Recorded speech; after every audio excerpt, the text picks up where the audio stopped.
Boop, boop, boop, boom, boom, boom, boom. Ba, ba, ba, da, ba, da, ba. Ba, ba, ba, ba, da, ba. So calm. That's okay though, we're with it. Folks! Good friends! Space nerds! Nerdathins, brethren, sisterins, welcome in. How you doing? Good to see you. Lovely day to you. It's Monday. Monday. And we made some progress around here. It's super dark back there now. I think all the lights are on. But we've got sound dampening all over the place. It's feeling much better, much cozier, much more homey in here. Much more likely to get through a whole news day without getting too distracted. No, I'm still going to get plenty distracted. And this room probably has nothing to do with it. But happy to finally have it settled into a place where we can focus entirely on the content and maybe less on tech problems. It has been a journey, but I do think that we're finally... I don't even want to say it. Get this thing off me. Get this off me! Ah! Too warm. How's your weekend? How did everybody do? Wow. You're getting an ad, Mrs. Tomato? Ew. Why are you getting an ad? All right, first and foremost, I gotta say thanks and give a hand. Anonymous out here. Straight starting us off with 5 subs coming from somewhere we don't know. A huge thanks to you wherever you might be. Going off to places we do know, the lovely people in chat. Give a shout out to Anonymous for the sub. We got a new supporter exclusive video coming out for you in a couple of days talking about the Van Duel. I'm doing a whole explainer on the Van Duel, why they attack America. Ew. Earth.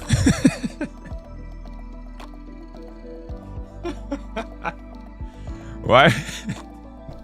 Attacking America. No, why they attack all of humanity, why they have seemingly some big problem with us, how they might be working with the Xi'an, all that kind of stuff. Should be a good video. That'll be out soon. Give a shout out to Anonymous if you got some points for that. Okay. I gotta put him on Toes Gang.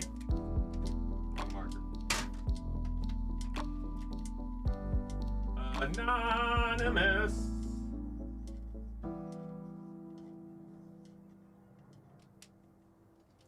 And we gotta put the Toes Gang where it can be seen. Shout out to you, my friend. I don't know who you are, Anonymous, but you're always here making the stream go round. Thank you. I had to say something else. I kind of forgot what it was. Nymphadora, thank you for the Prime sub, and PK passing on the sub over to Mrs. Tomato. No more ads for you. Lucky you. Fola, though. The YouTube legend. The OG. The MVP. The YouTube man himself. Mr. Fola.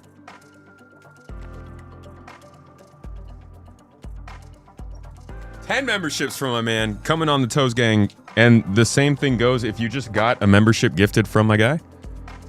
Keep an eye out for the exclusive video. It's coming out in a few days. You also have access to the other 5 we already have released, including one that's been triggering a couple people. Compares CIG to Tesla. And I'll tell you this. There's very few exclusive videos I put out that get dislikes before they go publicly.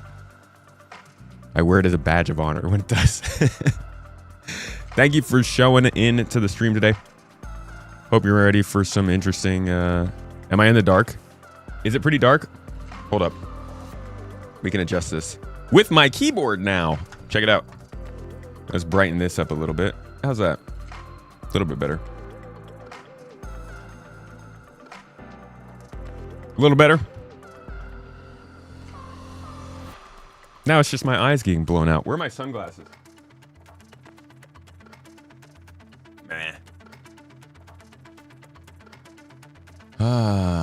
He's always been black.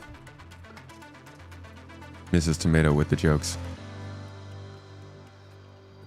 Thanks for the great content. Garflog, thank you for the super chat, dude. I appreciate you. Thanks for watching the content. Much love. Looks like you're watching TV. Because of the reflection in the background. You guys can see my Halo posters too. Isn't that great? No, we definitely got to get more lights in the back. Because now that we've made the whole wall black, it kind of it's very dark back there. Anyways, so today in terms of stuff we have to go over, got a little bit of Evocati news for 4.8. Some item recovery stuff going on, bricked items, all that jazz. We got some Evocati news going on. People are reporting the F8 showing up. People seeing the Javelin showing up. Not to say that the Javelin's going into the game. Let's not get ahead of ourselves. But some interesting stuff popping around. Some things being noticed. We're kind of in this interesting time. This is usually one of the more hype times when a new patch is in Evocati, but not in PTU. And so there's leaks coming out. There's kind of mysterious information regarding things. There's a lot of people freaking out about stuff that's definitely going to change by the time this patch goes live. But that's also kind of standard. It's just how we are. It's what we do. That's why Evocati exists. Ray tracing performance is totally lit already, and if you're an AMD GPU user, the ugly stepchild with only crappy FSR2 and Vulkan graphical bugs since December last year. Well, they got to get it fixed. They got to get it working. Why am I seeing anime girl legs on my screen? Not just showing up, but they can call it at the space station. The Javelin? Jeez, that seems like oopsie from CIG. Yo, thanks for the hype train over there on Twitch chat. I told you guys we were going to do more fun music when we were in hype trains. We are going to do it. Whatever the heck this is. Oh no, that's way too hype. Classic. Why do you think they would bring the command module into 4.8? You think they want to test it before DrakeCon? Oh, 4.8 is DrakeCon. It's going to be the same patch. The Javelin, the F8A, people can also call up, and that one seems to be more complete. What? What's going on, Hip Hitta, dude? Hey, my man's on that hype train hype. I feel it. Let's go, bro. Mr. Hip.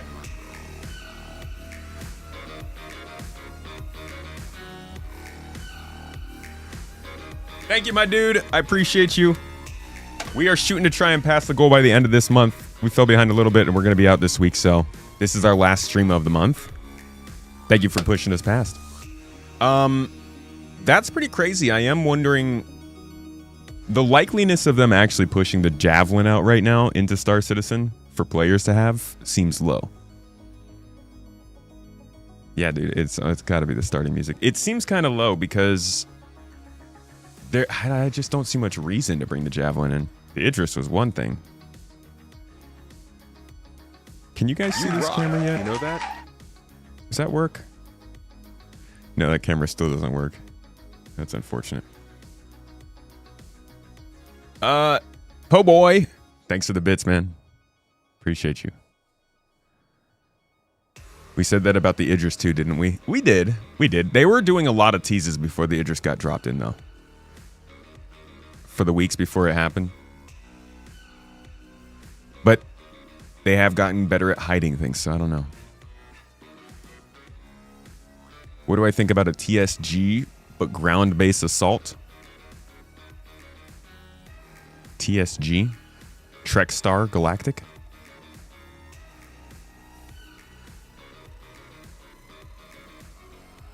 What's TSG? F8A becoming available to pledge. Xenothreat 100% award being an upgrade token to the F8A. I think somebody caught the Xenothreat 100% reward token as the neutron blasters. We did get a schedule picture up here, which I don't think is too crazy. Now we can fully see that Kruger Intergalactic logo is the upside down pyramid. Misk, Mirai, Grey Cat, Aegis, Crusader, Tumbril, Anvil. Yeah, so no alien manufacturers. That all comes in Alien Week the next week. But the fact that there's 2 Gattac ships coming along is interesting. I'm just going to dance for this whole song. It's a pretty good song. Ray tracing, you say? Yes, yes, yes. We got a little bit of an update on ray tracing. Just a little tiny one. What's up, Lurch? Good to see you, dude. Tactical strike groups, I guess, would be good for the Javelin, but even then, it seems like tactical strike groups is best for carrier-style capital ships. I mean, Javelin's going to be great support. It's got a bunch of guns on it, but do we absolutely need it? I don't know. Either way, okay. I realize I'm coming at this from the wrong perspective. This is an important year. They are gearing up for the launch of Squadron. They are making as much money as possible. And it's just all hype. From here until October, I think it's going to be all hype for CIG. So, releasing... Hold on, I got a button for this now. Wait for it. Just got to get back home. Boom. Keyboard button that shows us how much money CIG is making now. Yeah, they're already at 37 million. They are going to have to speed it up a little bit. May, they're going to have to count a lot on May to get them past probably like 65 million this year, 70 million. They're going to want to get past by the end of May. So I think releasing the Javelin, it makes sense as far as what they've been doing. I just don't think it's ready. Then again, when does that stop them? Gattac needs to fix their profile to not look too much like a target with the C-line. Where'd the windows go? We removed the windows. There are no longer windows in this room. They're gone for good. It's Linux back there now.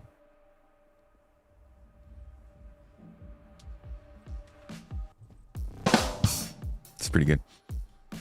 They made like 3 million more this month than the previous year. Yeah.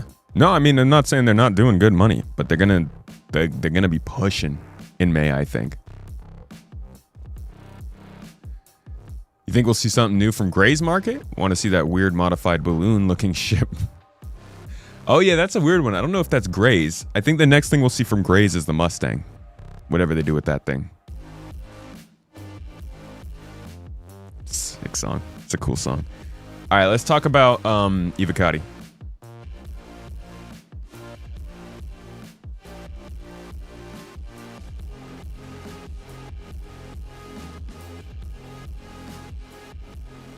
Space Nerds! Evocati is getting its updates now. I'm a little bit late to this one, but it's still news. This is what's going into 4.8. Item recovery is here. Kind of. And it's going to bring us back to a state of you're going to lose all your stuff when you die. And yeah, you might be able to get it back, but you're going to have to pay.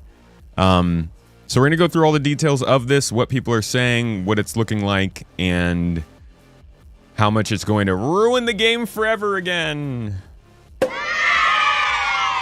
Kicking off, we got our testing and feedback focuses up here. Item recovery on the vehicle loadouts, Xenothreat, tactical strike group, stability bug fixes.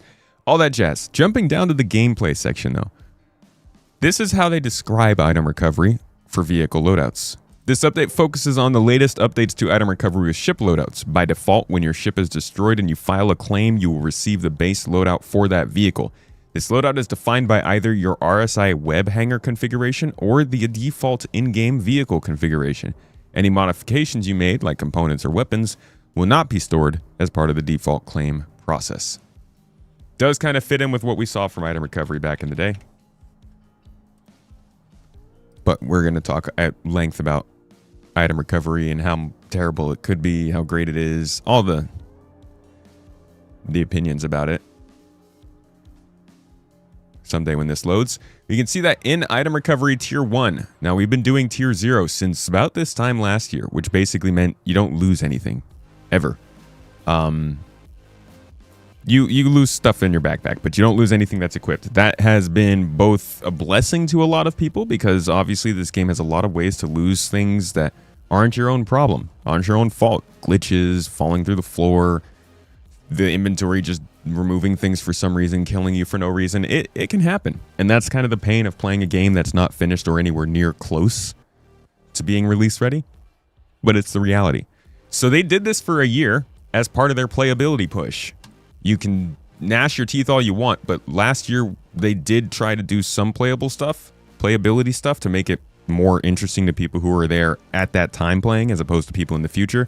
I think this is a big part of it. They didn't have to do this. They could have just kept the game in as full loss the whole time and not dropped any item recovery stuff in until T2 came along. But here we are, implementing on it halfway through. And the big difference that's coming here is that, well, we'll describe it as what they say in here. When you lose your ship, you have to claim it. And you have to claim all the things on it. Saving a vehicle loadout. You can save the loadout current ship vehicle, you can save the current ship loadout using the camera icon in the ASOP. This is one of those things I'm seeing people being like, CIG, they used a fucking camera. How could they possibly, they don't, all this stuff. And then like, I'm pretty sure the newest update patch has a saving sign, not a camera. So just take a minute when it comes to the Evocati thing. It's like the little bits like that. They will probably be changing before the patch goes live. Anyways, when going to play... Dude. This music is all so hype. Toes. Let's get back to something a little more chill. You can save the loadout current ship loadout. We already read that. Good job. Loadout reclaim cost is based on both the hull and the saved components configuration. This will cost significantly higher than a default claim. You can either choose to claim the base ship, which is just going to be a simple get your ship chassis back, whatever the defaults are, or you can claim it with the saved snapshot that you saved before, which would have all of those components on it.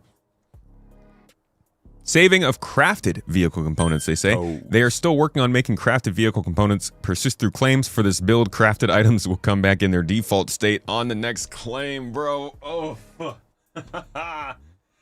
that's too bad. Hopefully, as they say, for this build, is just for this Evocati build, right? We'll have to see if this is something they can get in by the time it goes live. I think this is a really big part of this. If you can claim and get back your crafted items through a optional process, then we start seeing some real benefits of being able to make sure you're actually keeping a decent wallet and more reliability when you're crafting things. You know, this is almost getting to the point where you're insuring a crafted item. If they can make this work. We'll see. Consumables. Ammos and missile are treated as consumables. So, ships reclaimed from a snapshot will not include ammo or missiles, so you're going to have to pay extra for that. Fuses are restored according to the vehicle snapshot, so that's part of the default.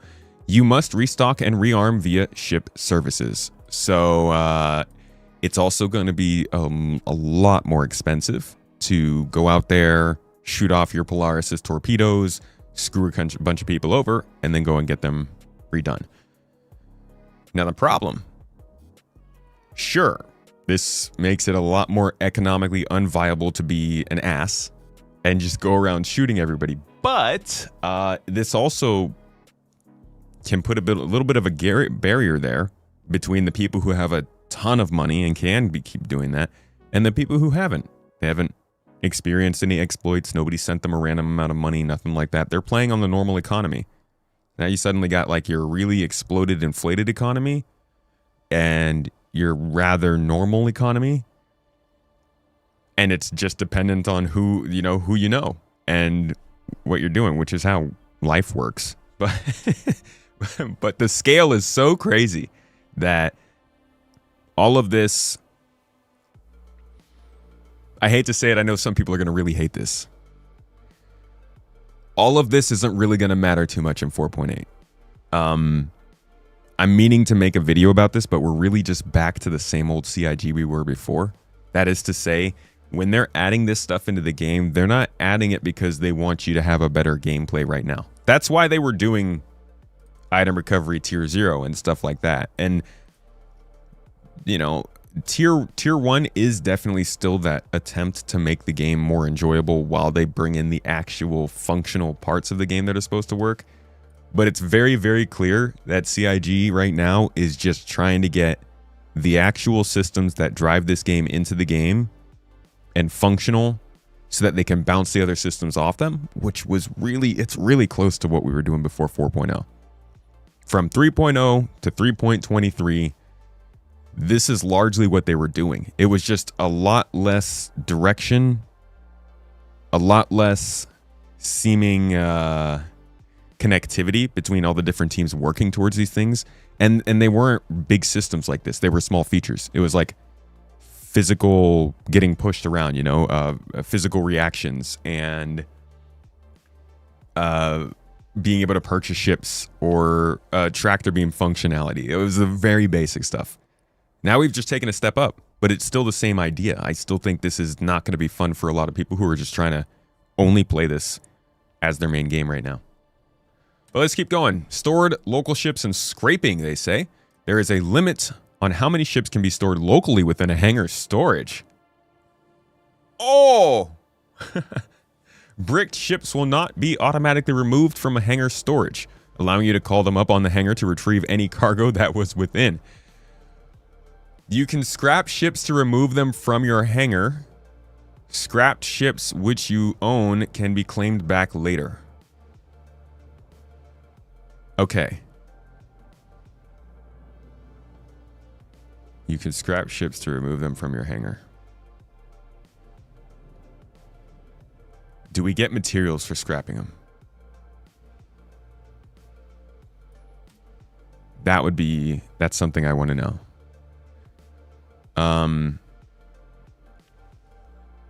Okay, it looks like selling and salvaging vehicle modules is disabled anyways, so you probably don't. You probably just like remove it.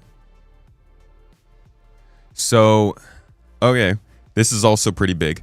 First of all, a limit to how many ships can be stored locally within a hangar storage is a small step. That's a small step towards a reality that they almost never talk about, which is that you can't just go land anywhere for free. Very, very, very, very, very limited discussion to the point where I don't even know where to go back to find it on the idea that you have your home hangar, right? Everybody's gotten a hangar with their game package. I hope so. Otherwise, that's too bad. You have your own hangar. This is a hangar you own. It is yours. You don't have to pay for it. It's at your home location, wherever you mark that as when the game starts. But when 1.0 lands, the idea is if you go to another space station, if you go to another city, if you go anywhere else that has landing services, you will have to actually pay for the hangar. You'll have to reserve that spot. If you want to keep your ships in there overnight, you'll have to pay for the rent. If you have a gigantic fleet of ships and you're going to materialize them all and put them in different space stations, you got to pay for all of the storage of those ships in those space stations. We'll see if they stick to it. I don't know. But I think it's a great way to try and not allow people to just have fleets for no reason. And this feels like kind of a little bit of a step in that direction. Next up, they say brick ships will not be automatically removed from the hangar storage, meaning that you can go and steal someone's ship, even if they say it's marked stolen and claim it. It sounds like this is starting to decouple these things from the ownership system. Maybe. In some way, they're going to allow us to keep other people's ships without having it marked as stolen and have the system do some weird stuff. I'm imagining we'll see some glitches there, but being able to take somebody else's ship, even if they've claimed it, and it still is accessible, you can pull it up, get the cargo out of it, that means it is a game state item. It's suddenly not the game recognizing it as somebody else's stolen ship that you can't do anything with. That's a big deal. These are not major moves in the sense that they're going to make a big splashy difference in the game as it is, but these are huge moves in terms of how the game actually works. And then they say you can scrap ships to remove them from your hangar. Obviously, you're going to need to free up space if you want more ships.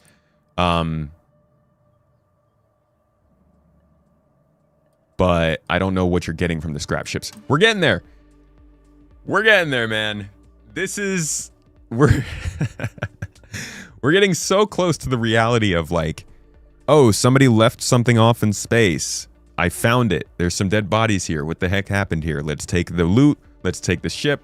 Let's go back. Let's salvage it. Oh, it's got some really, really good components in it. Cool. High level quality materials. Let's take that stuff, turn it into something else. Suddenly somebody else's misfortune was our really high powered gun. That's pretty cool. And yeah, this does start to lean a little bit more into tier 2 item recovery, which is ultimately where they're headed.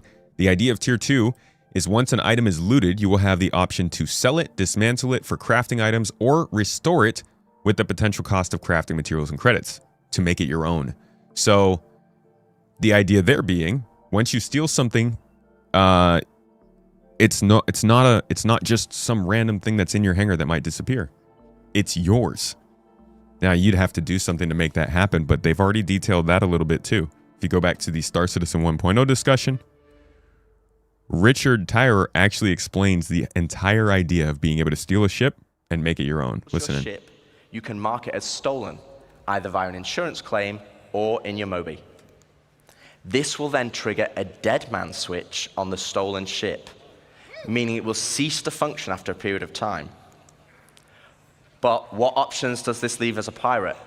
Well, you can still salvage it. You can tow it back to your fabrication hangar to dismantle it for resources.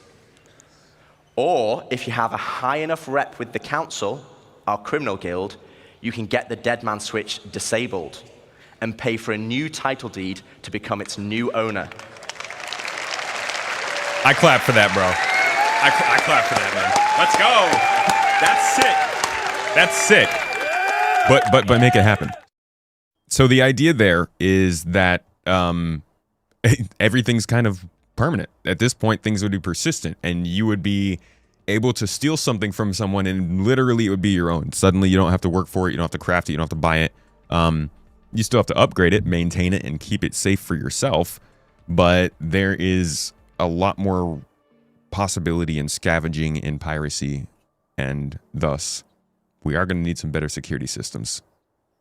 This whole thing is calling for better, and that's kind of the elephant in the room. Is like, you guys can keep working on this all you want, but where's our social tools? Where's our security systems to make us actually able to live in this environment? Moving on, the Vehicle Manager app no longer saves ships loadouts for claims. This must now be done via the ASOP to persist a loadout. So they're starting to move away from that MobiGlass app we've been using for vehicle customization since 2017, I want to say, 2016. The VMA is now limited to ship customization, similar to tractor beam interactions, and the VMA will now only display vehicles stored at the current player's location, regardless if you are the owner of the vehicles. Yeah, they are delineating the VMA for sure. Getting us more, like, I kind of appreciate how slowly they're doing this stuff. For anybody who plays Star Citizen regularly, but does not realize just how much development is going on, or doesn't pay attention, or hasn't been caught up, or anything like that, all of these things happening at once would be just, it's mind-f***ing, dude. It would be too much. I do think that the way they're slowly getting this in, obviously it works for them, and the way that they're working, but it really does help players wrap their heads around it. Do we get an Inside Star Citizen this week? We shall see. I hope so. I haven't heard anything, though. I miss the sprint reports, too, though, man. Good to see you, Anno. Hope you're doing well. Onwards to bricked items. Each time an item or vehicle is claimed, it enters a temporary bricked state. The grace duration of this is 5 minutes. After this period, the item or vehicle is non-functional. So it's not necessarily a... you picked up a gun off of somebody and they press a button as soon as they respond and immediately you can't use it. But this does mean if somebody, let's put out a scenario, if somebody's fighting through Onyx and they die and you're coming through Onyx a few minutes after them, let's say 3 minutes, and you find them, they've died, they've dropped their stuff. Yay, Star Citizen has changed. You can now loot these people again. That's wonderful. It was very annoying when you didn't kill a player, but you came across a player and they had all this cool stuff and you can get it because item recovery tier 0. Now, you can get it. You pick up the gun, it's super high powered, it's feeling real cool, awesome. You go to shoot your first bullet and you get halfway through the magazine before it just locks. Now, I'm guessing there will be some kind of timer that pops up on your screen to let you know that it's going to lock. But that is going to be a very... That's gonna piss people off. So, we'll see how this is delivered and how it works and if the player base can get along with it. But the bricked items is definitely going to be a pain point for folks. Same with vehicles. That would be funny if that happened to you in a ship while you're flying. Again, the timer helps, but still. Salvaging. For this release, selling and salvaging vehicle modules are disabled. Hull scraping for imprinted or bricked vehicles is functional, but does not reflect the final implementation. Okay. Death flow. When dying, similar to how it is in live, you will spawn with the gear you had equipped at the moment of death. Oh, okay. So they're still keeping the... They're still keeping your stuff. So can you... you can still loot it. Huh.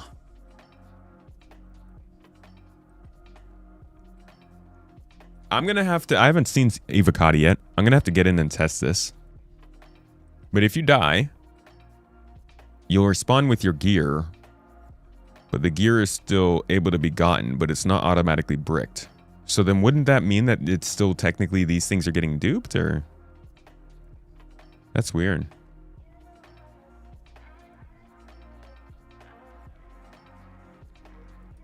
Interesting. Well, I do think that this offers a couple interesting things. For one, as said here, increasing ship combat payouts would be great. I think in general... Well, we'll get to the economy part. Yeah, a lot of people are asking for mission payment increases. A lot of people are also probably saying this is a good change that's happening too soon because there are a lot of different ways to die in this game that'll lead to you just ending up having problems. To be honest, though, that's the problem with the game in general.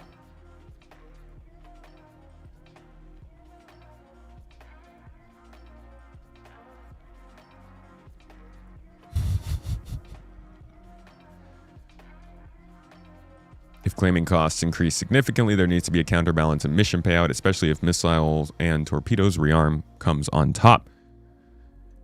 This is the inevitable problem we were going to run into with Star Citizen at some point. We're all begging for the economy, but at some point, the economy either has to come from increasing supply or increasing demand. And nobody really cares when supply is increased. I mean, we care. I won't discredit you guys. Plenty of folks have been complaining about the increase in economy, money in the economy, and just like in general inflation for a while. But they let the money run amok, and now they have to let the money sinks kind of run amok to catch up and balance out. We got to see what the burn rate is so that they can actually figure out what the earn rate should be, and it's probably going to be pretty painful.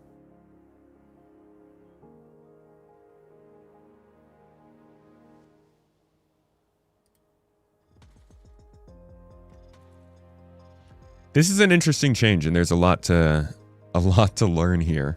I'm gonna give this a couple more days in Evocati, maybe even wait for it to get into the PTU so that we can test it out ourselves before I put out a bigger video talking through all the details or my thoughts on this. This was just the first inclusion in Evocati. I am recording this on Monday, April 27th. By the time it comes out, I'll probably be out of town, and I will probably not be back until like the end of the week. So I'm guessing this is going to go wave 1, and we're going to learn a lot more before then. So whenever I see you again, we'll talk in a lot of depth about this. But this is a big change. The item recovery change is definitely a sleeper. I think a lot of folks like us who are the true freaking nerds of this project know it's coming, but a lot of folks are in for a big surprise with how this game is about to change. And that's like just one of 10 features coming in this patch. So we got a lot to talk about this month, but hope you got some info from this. patch is freaking huge. Hold on. I can also access the roadmap from this, from my keyboard now. And just pull up the release view. Shifty! Mr. Shifty streaming, dude. Thank you for the Prime sub. Prime rib, Prime sub, buddy. Remember to use your Prime sub. I appreciate it, Shifty. Thank you. It is the end of the month, folks. If you have Amazon Prime, you don't have to use it here. But I do suggest you use your Prime sub somewhere because it's free support for your favorite streamer every month. Faldorn, I appreciate you with the tier 1 sub as well. Thank you for the 18 months of support around here. Hope you enjoying the stream today.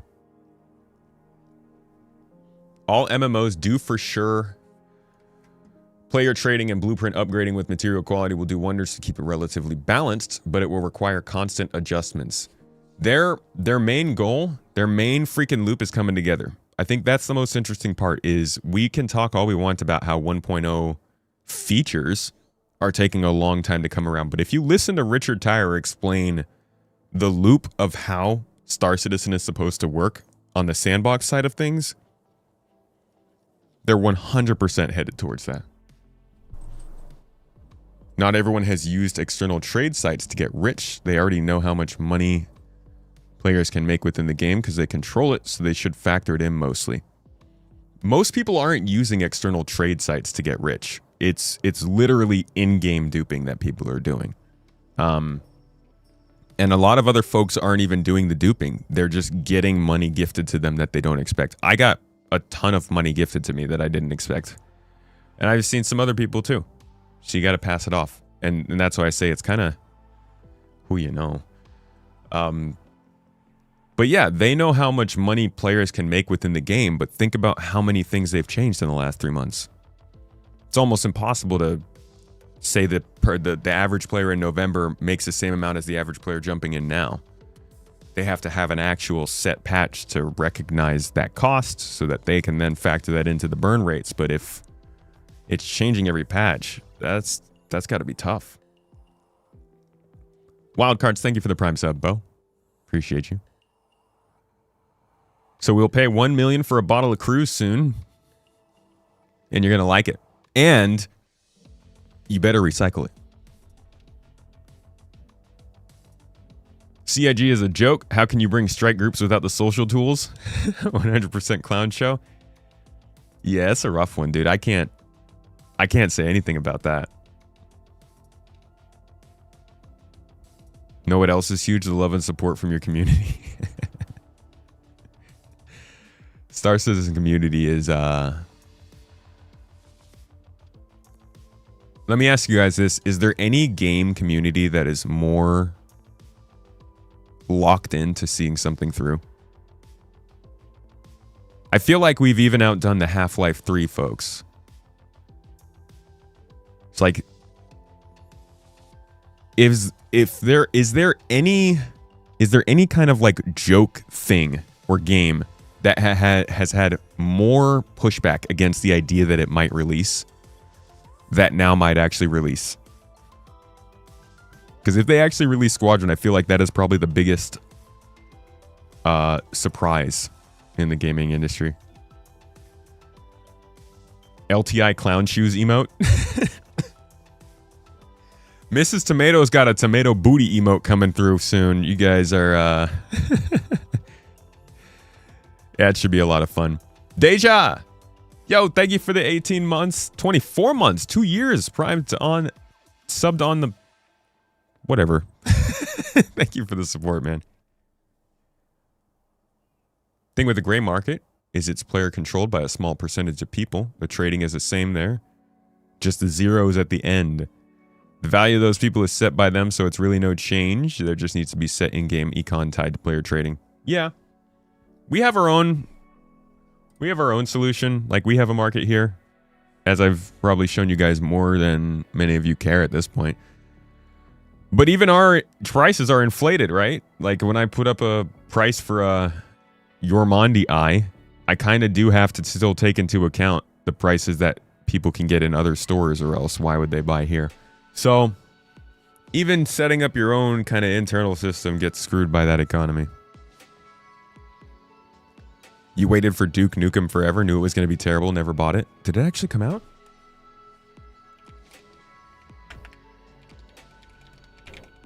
Why didn't I hear about it when it came out? Wait, it came out in 2011? I thought this was... Hold on, what's the one that was... Oh, no, I'm sorry.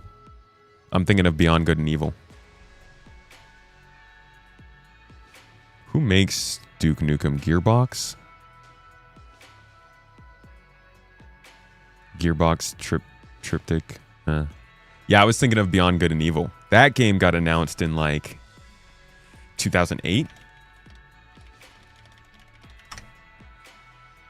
I want to say? Yeah, announced in 2008, and it's still... That's wild, man.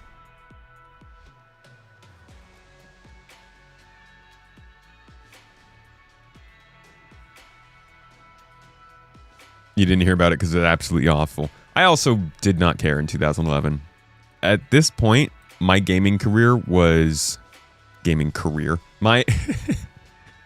It's the funniest way to describe it. My time gaming in 2011 was filled with just like constant reruns of Halo Reach, Mass Effect 3. No, actually, that was a pretty good time.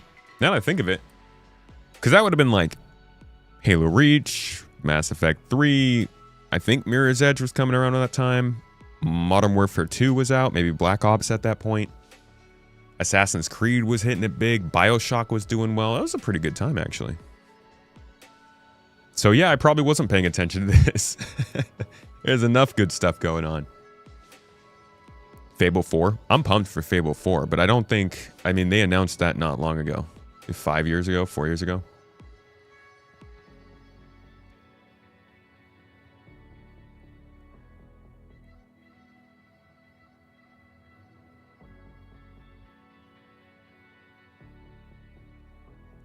If all this stuff is 4.8, what the hell is 5.0 going to be? You know that?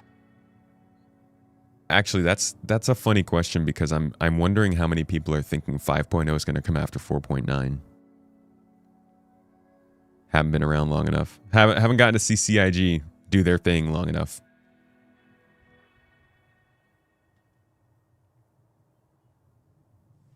That was a good time for gaming at that time, dude. I will always... You know, I think it's probably true for anybody at any point. You think that your forming years are the best time for gaming. I genuinely think that 2005 to 2011 was like the best period of gaming, at least for consoles. The ingenuity, the improvements in graphics, the gameplay systems that came. We still play the same game systems that were developed then. Assassin's Creed came out in like 2006, 2007, and the freaking RPGs still use the same formulas. Blue Man's Group, thank you for the super chat, bro. What do you think of the phrase nested vehicles on the Spectrum post? I hope we can save all of our ground vehicles in a ship as a preset in 4.8. My friend, that's going to be a painful hope.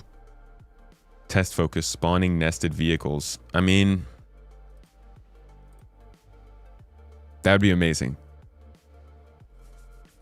What we can hope is that it all comes back to the persistence system being better, which, yes, could mean that spawned vehicles start to actually stay spawned. They stay spawned in your hangar.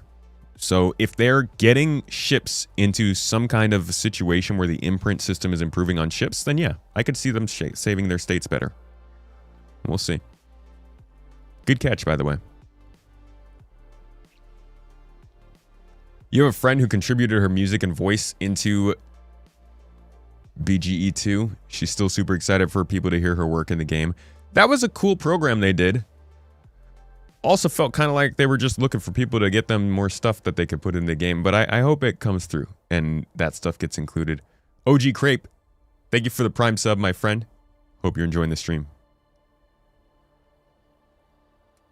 You think 5.0 might be a beta thing on the downslope to 1.0? Maybe. Shadow Flux, you think everyone's just hoping that we don't see the put option get triggered, forcing them to release everything as is to make up the debt they'll have. That's right. We got to talk about Brian Chambers. But yeah, I think so too, Shadow. I also think not many people know the financial situation CIG is in. There are plenty of signs that Squadron might come out this year, but I do think that the whole financial thing going on is the biggest sign that something big is happening, and we just haven't been told yet.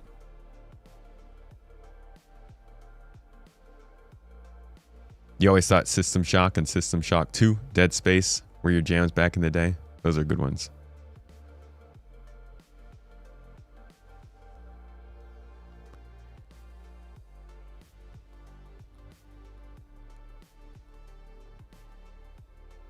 Do not give them any money. Who? CIG? Or Ubisoft? Did Chambers leave, or is it a hoax? A hoax? I hadn't heard it was a hoax.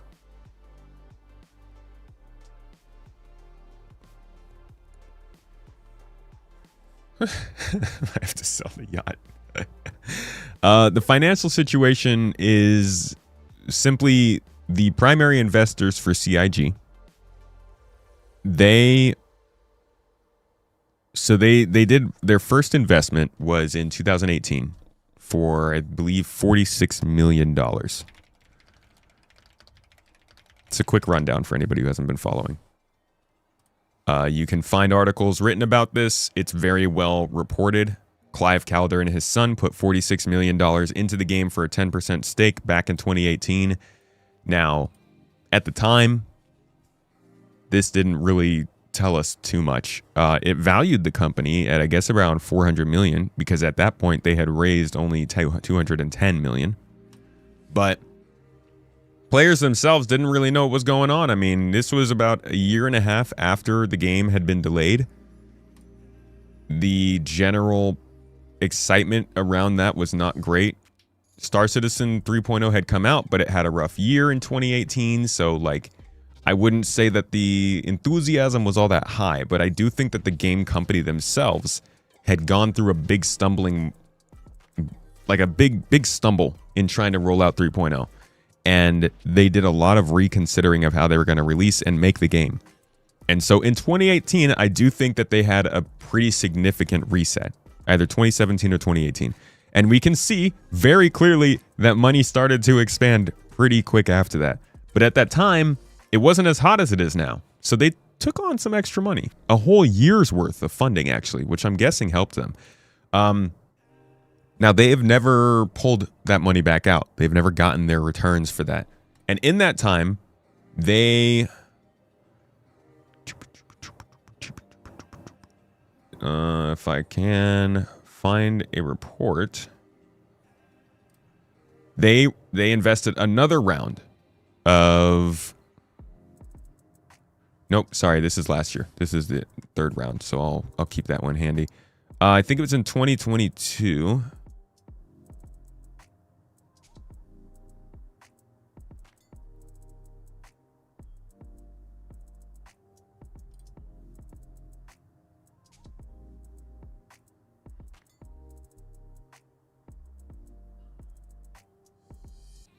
I'm not going to be able to find it, I think.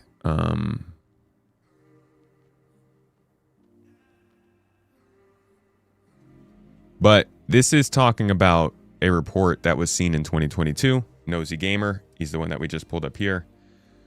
The put option that we basically talked about. This is a different put option, but I think this maybe that was either added on to or renegotiated. But in this case, they had until March 2025 to exercise the option. For all investors, could wait until 2028 to cash out, which would see a return of investment of $130 million at the stated 6 to 7% interest value of their initial purchase. Now, that's all different now. At this point, they can probably get a lot more than this out of it, but at least as of 2024, their put option had a value of $71 million, and the exercise period to pull that money out started at the beginning of this year. We're currently in the middle of it. So the idea is the investors are in a place where they could get a return on their investment. Not just their first initial 64, 84, 80, 40, however much million they put in, but also the additional like Another 30 to 40 million they've put in since then, including 10 million they invested just last year. So CIG finds themselves in a place where they could very easily get the ground pulled out from under them because they only have $5 million in the bank. But at the same time, if the investors do exercise this put, the money that they would get from the put option being pulled would only come from CIG's additional profit. So it's really, really hard for us to know if they've done anything. For all we know, they could be pulling money out. Some of the money that they're making right now might be going directly to investors. We don't know. And there's no way for us to know other than if they told us, because it's a private company. So one assumption is to say the investors have not exercised their put because they know that something real big is about to happen after September 30th of this year, and they want to wait. Another assumption says that they have exercised the put. The investors realize things are not going well. They want their money, and so they're starting to skim it off of whatever profit that CIG can make, and that's why CIG is pushing so hard to make more money now. The backdrop of that can influence your view of why Brian Chambers might have departed the company. Did I say they are down to 5 million in the bank? Yes. They're almost always around that. I don't think they've ever had more than like $20 million. There's a very big misconception that CIG has a lot of money all the time. Hello, Puerto Rico. How you doing? Hope you're having a good day. Enjoy your vacation, my friend.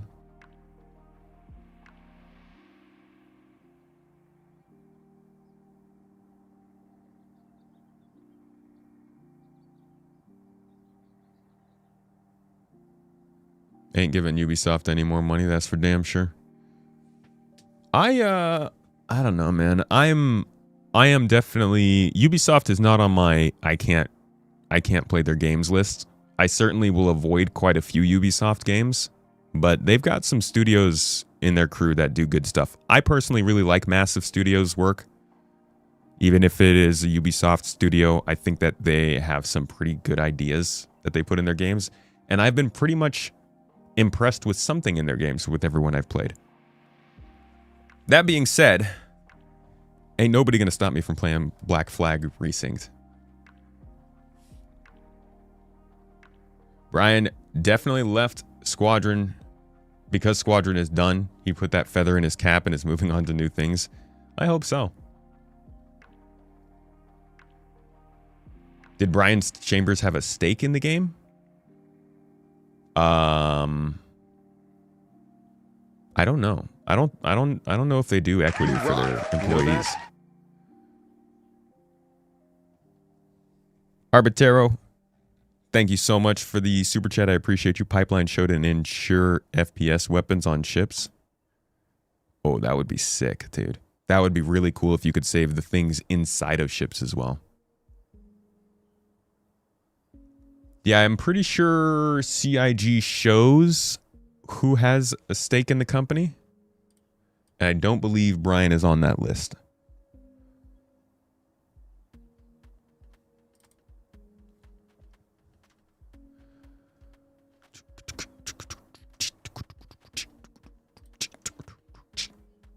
Let us see. I actually don't know if they don't list the investors now that I think of it, because the Calder's name doesn't show up here. So you got directors. I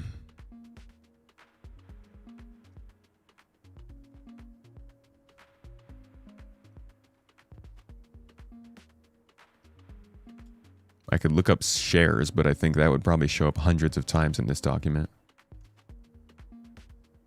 Independent auditors, directors. Yeah, I don't think they show that kind of stuff. I kind of doubt it, though.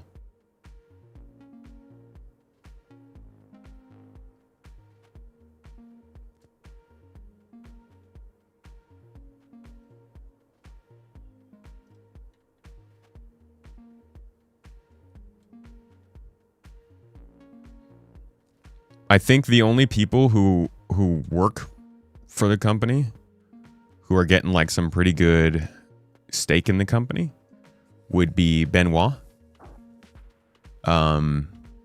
Because they bought his company, and Marc Boudet, who is Benoit's peer in leading Turbulent. I don't think anybody else is getting stake, but I have no idea.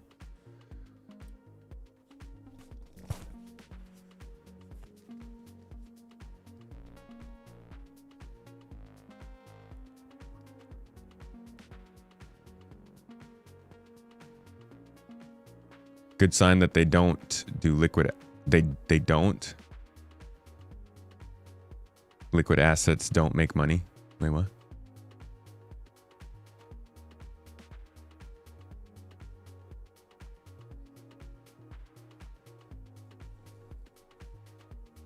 If you look at the number, CIG runs lean and puts money back into the company. Yeah. Yeah, they do. Only Ubisoft game you're interested in is the Splinter Cell remake. Ooh, that's another one I'm looking forward to, yeah. Hell yeah.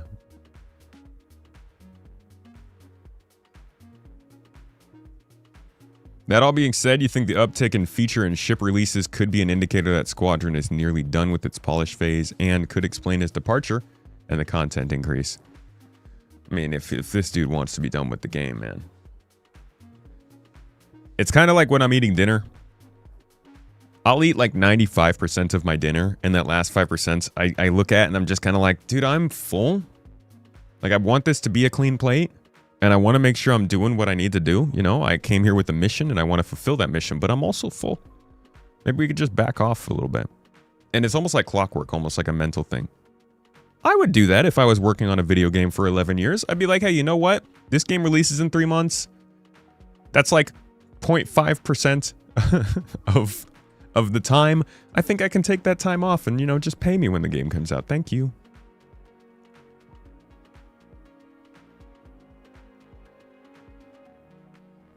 You sold your Ubisoft stock. I'm just going to call it Ubistock. Too early. At least you didn't sell it too late.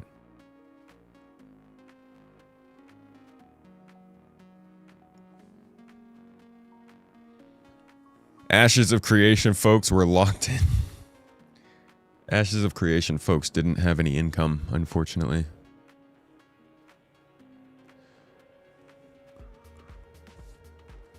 All right. The other thing I wanted to talk about was this little ray tracing update. This is really, actually, I'm sorry.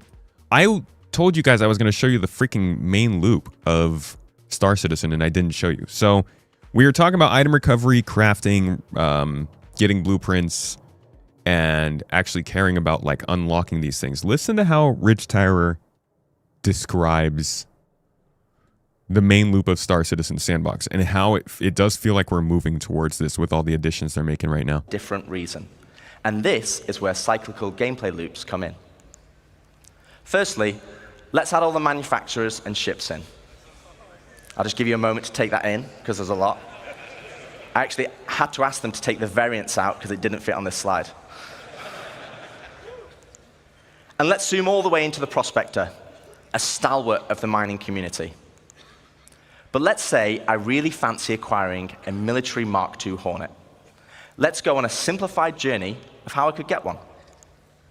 Firstly, I know I won't be able to buy it, as it's a military ship, so I'm going to need to craft it. That means I will need the fabrication hangar blueprint. Luckily, I can earn it by doing mining missions to gain rep with the United Resource Workers, and I already have the perfect ship, my trusty Prospector. With blueprint in hand and some excess credits, I can now purchase a small plot of land on Stanton and build my fabrication hangar. Step 1, complete. Now I need to grab the Mark II Hornet blueprint. For this, I need mercenary rep, and more importantly, a combat ship. With that in mind, I will do a few more mining contracts to earn enough credits to purchase a Mustang from the dealership. Now I can start doing combat pilot missions for the Mercenary Guild, so I can unlock the Mark II Hornet blueprint. Okay, step 2 of our simplified loop is complete. I have the Mark II blueprint, but I need the resources to craft it. So I come full circle back to my Prospector, but this time I'm mining for resources instead. As you can see, this closes the loop. No longer am I mining just because I like it, and there's nothing wrong with that. But now I am mining for a purpose and for multiple reasons. For credits, for reputation, for resources, for blueprints, and ultimately as a stepping stone to crafting my own ships to enjoy other professions. And this is just one of many loops. This is the core of Star System 1.0.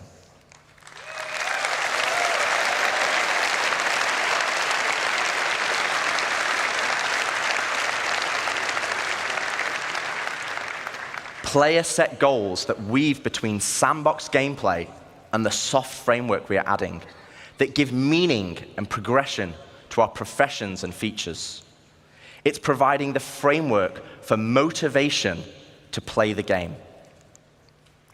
That's the journey, though. What about the destination? So Dave has already discussed citizenship and the main story, so let's collapse that for now. Let's talk about endgame content. The content that is designed for experienced players and keeps them engaged. No. Okay, so the way that he talked about that was very much like the whole interweaving of loops and things. I think the one big thing that's missing from this now, besides security and everything, is reputation.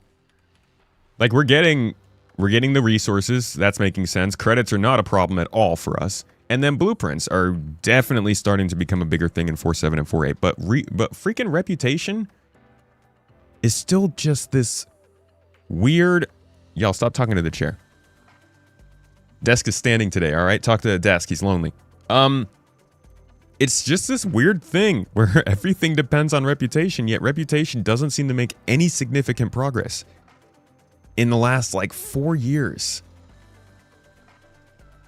Riot until you see the chair. Oh, you couldn't see the chair. Ah, yeah, that's why. Stop pining after that which you can't have.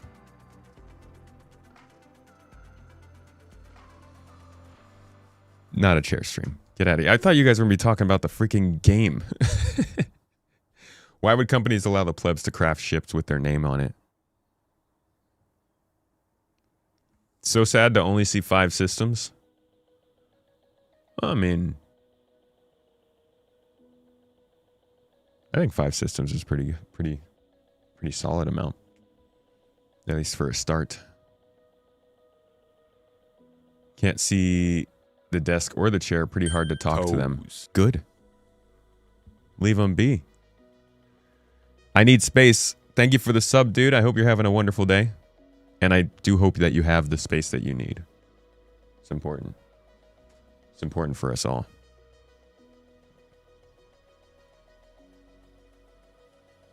Five is solid. I think 5 is pretty... I mean, they're big systems now. All right, let's talk about the ray tracing. Not a huge update, but just a little bit more information on the tech that's coming along to make ray tracing work in this game. And we can look back at the last time they mentioned ray tracing.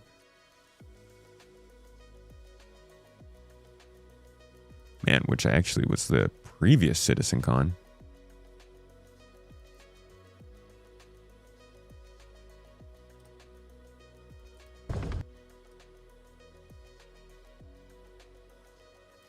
So the new...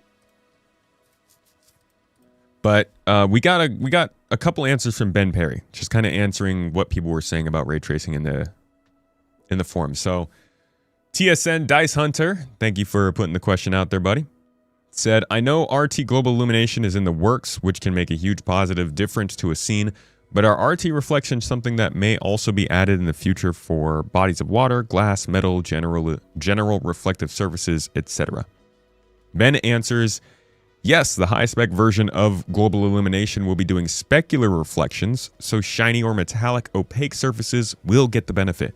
Because of the need for temporal accumulation to clean up the results, we can't easily apply it to transparent surfaces, so the current plan is to continue using environment probes to light those things. Actual mirror surfaces are still handled as a separate thing because a very sharp reflection reveals the limitations and simplifications in the ray trace scene too much. A follow-up question from Shark Satyr asked, any updates on how RT is coming along ray tracing? Can we expect it in the PU anytime soon? What's the performance hit like? And Ben answered, performance is the main thing we're working on at the moment. The current focus is getting it good for Squadron 42. While most of it would work the same in the PU, the added variety of locations and features, their means, will need to do at least some work to get it solid when we bring it over. So, still heavy in the trenches of polishing for Squadron 42. But I imagine if they're going to ever say anything different, it's not going to come from some random update like this in the forums. But this is just an update to say that, real ray tracing is still working. It's still on the way. As far as transparent surfaces go, it might not happen. But also as far as efficiency goes, I do think that this will help them be able to light scenes more quickly. We talk about we need more points of interest, we need more space stations, more outposts, more cities and things to do.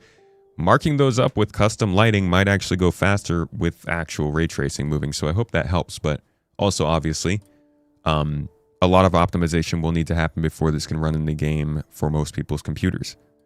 Now, here's an example of just some of the ray tracing stuff they were working on a couple years ago. With 25,000 probes, each one of them only providing light to a small area around themselves. And then we interpolate that to provide like a smooth bounce.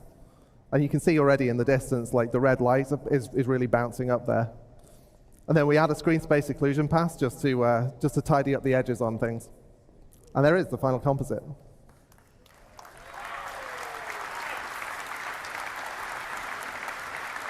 Next. So, what else does it do? Well, because it's real-time generation, it means we can do a real-time bounce, and we can do that with quite small areas. You can get like a really vibrant bounce that picks up off small objects in the scene. Ooh. And that means that the art team can really lean into like strong local variation on color. As again, we will see. So we'll do a side-by-side comparison on this one. As you can already see, like the spotlight's really like throwing stuff into the scene. This is just one light in the room. And we did have live updating, as you can see in the old system, but it was designed for like time of day changes rather than this continuous smooth view. And finally, it means that we can do things like glowing surfaces can just illuminate the world without having to add special lights to fake it.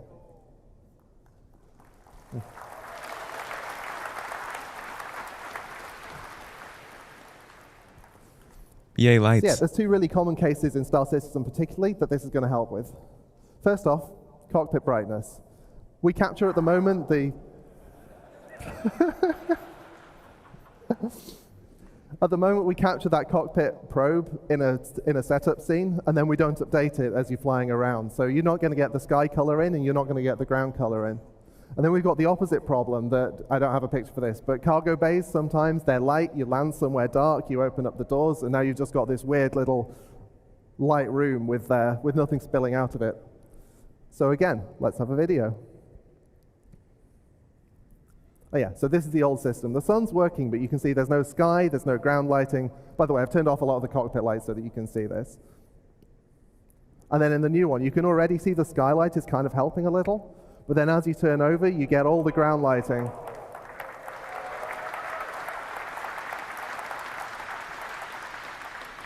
Yeah, it's really subtle. Like, I probably would not notice this unless it was being called out.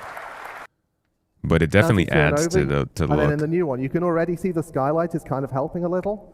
But then as you turn over, you get all the ground lighting.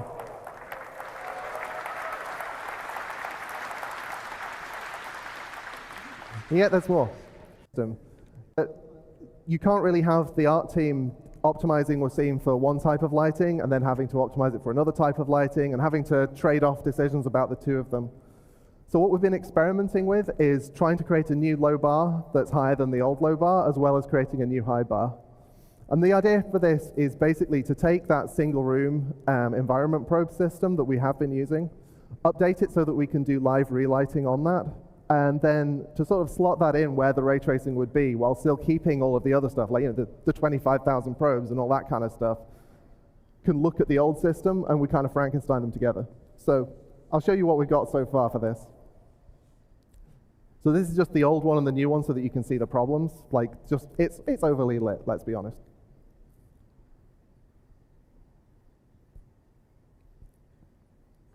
And now this is what Star Citizen would have looked like if we released it on the PS1. Oh, yeah. The sharp-eyed among you may have noticed also the ship is missing, but you know, we can't do dynamic objects in this. Got them old Doom graphics, You'll be dude. surprised. It doesn't seem to mind. And there we have software GI in the middle, which is, yeah, like I say, it was using the same 25,000 probe system, but not having to use any kind of hardware ray tracing. As you can see, it's not a perfect match. It's not identical, but it's a lot more dynamic than the old system.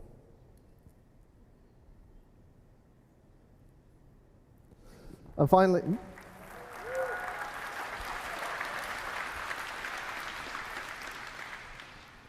I'm just going to show you a to-do list here. I don't have pictures because it's stuff we've not done.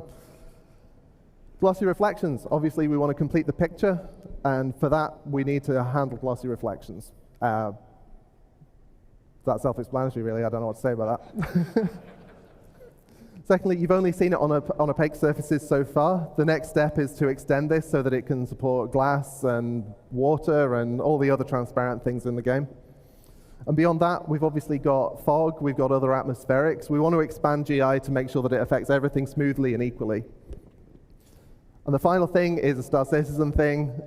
We've got giant scenes, we've got a ridiculous scale on some things, and we've got plans to make sure that this GI extends to handle that full scale. Anyway, that's all I've got to tell you now. I've been Ben Parry. Next up, we've got StarQuap with Chris Rain. So he is the one who we just read give that answer on the forum. Just giving an update on how all those things are going. But I think this is going to be a nice addition to the game. In my opinion, this creates some nice, really subtle improvements to the different scenes with lighting, with various weird ways lighting can be encountered when it comes to a bunch of spaceships and planets and orbits and stuff like that. So interesting tech, but still pretty far away. Just thought I'd give you a little update on what they said there. And now, though, we can jump in on the story around Mr. Brian.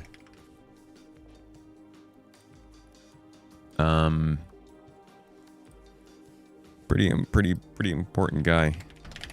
Let's see. Can probably find some updates from him.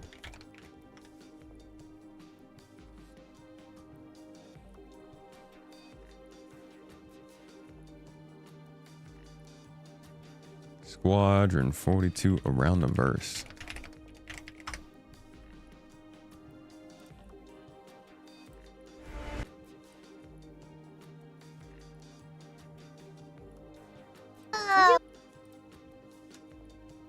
Frankfurt Studio. What if I you think could make a that's where he song was. using only your voice?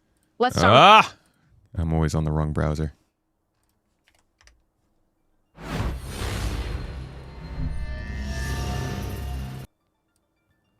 There he is. Ya boy, Brian.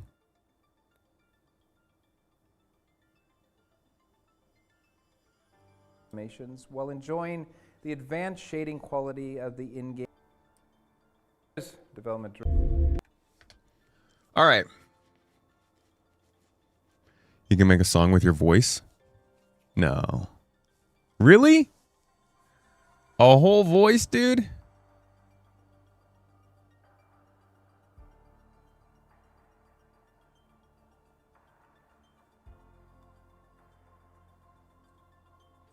Fireblock, uBlock, and never see an ad again. Don't know why anyone still uses Chrome. Because I have all my stuff on it. And it's very, very easy to use. And I have YouTube Premium. I just end up using my wrong YouTube or my wrong Chrome profile. What if you have no talents and software can do it for you? Thank you, computers. Alrighty. So now I have to look up everything on this browser.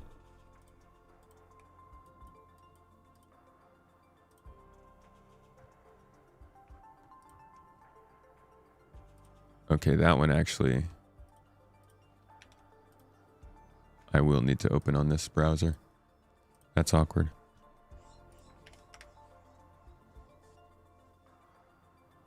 You love Firefox? I love Firefox too. I'm a little saddened that they changed up their their kind of terms lately, and it feels like they're a little less privacy focused, but I'm using Google Chrome, so who am I to complain?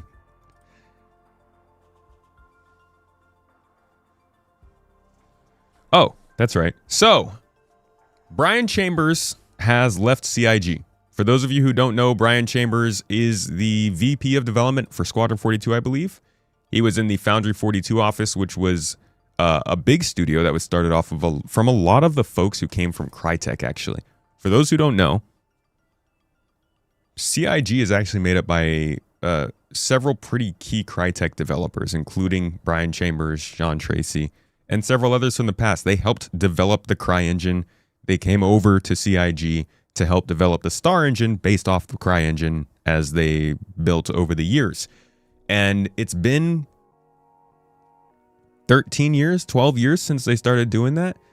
They had a few different companies that opened, but the main one for the engine development was in Frankfurt, where the CryEngine team was. And this is where Brian Chambers was. As you can see here, they mentioned it's a heavily refactored version of CryEngine 3 from Crytek, used since the first engine video. While they did move to Amazon Lumberyard in terms of licensing and stuff, the amount of times that comes up that it's not the CryEngine, it's the Lumberyard engine, it doesn't matter. Lumberyard engine is just a fork of CryEngine at the same time that Star Engine was a fork. At the base of it, it is Crytek. And Brian Chambers was a very key part of bringing the know-how and the knowledge that helped them turn Star Engine into what it is because of that Crytek information. He actually started the Foundry 42 office with 7 other people in 2015. He focused on building up the team in conjunction working with Aaron Roberts on global development, and around mid-2019, with the arrival of a studio manager as part of the restructuring of the company due to growth, he was able to focus more on development and became vice president of development. This around 2019, this is not a coincidence. It is very close to that same time period that I was pointing out before, where funding took a step up. The private investment in 2018, the launch of 3.0 at that time, and the arrival of a new art director for Squadron 42, I think was all part of this restructuring. And so at that time, Brian took a very big part in helping to run Squadron 42. He was more dedicated to focusing on it and getting it released, along with Rich Tyrer, along with some of the other big names at the company at the time. Now, he left and put out this tweet just yesterday. Here is what he said.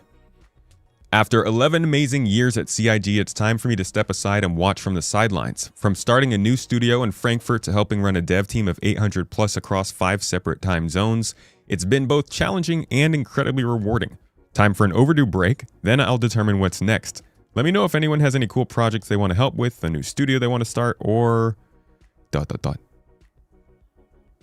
Or Star Citizen. Is he saying, or maybe Star Citizen? Dude, we got this cool game, Star Citizen, you can come and help with.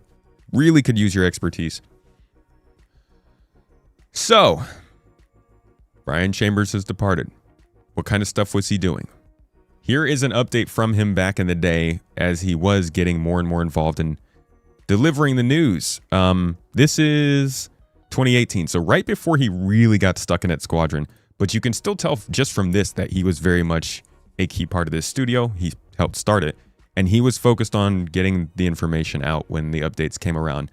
For those of you who weren't around during this time, this is the old version of Star Citizen. Inside Star Citizen used to be 40 minutes long, just about, because they would do a big studio update every time. Eat it in. Hello, everyone. Eat it in. My name is Brian Chambers, Development Director of Foundry 42 Frankfurt office. Since our last studio update, team's grown by a few people, putting us currently at 79 people strong. The end of last year was a big coordinated global effort to get 3.0 out to everyone, as well as wrapping up bits for the end of the year Squadron 42 vertical slice playthrough. The team then took a couple weeks off for the holidays, and everyone came back recharged and ready to focus on their next tasks. Once back, the first of the year involved a large amount of scheduling and planning across most all disciplines, laying out the plans to distribute work amongst the various offices in the most efficient way possible. Since January was a lighter than usual month in regards to work time due to the holidays, This update will include some items from the previous update, but with a bit more detail and visuals to accompany them. So let's first check in with the VFX team.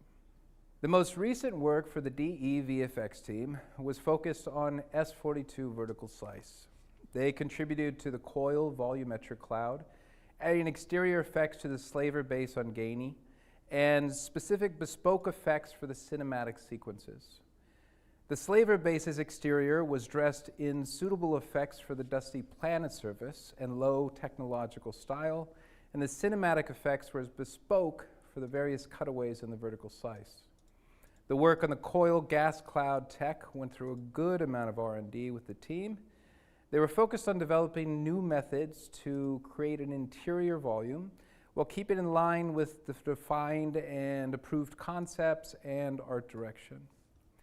The process they used for the coil involved software called Houdini, which is not natively supported in Lumberyard, so a portion of their time was spent on developing, optimizing, and integrating that to the new pipeline. The entire process went through numerous iterations, and for the final look, they paid really close attention on how the interior created interesting compositions and visuals for the players while flying.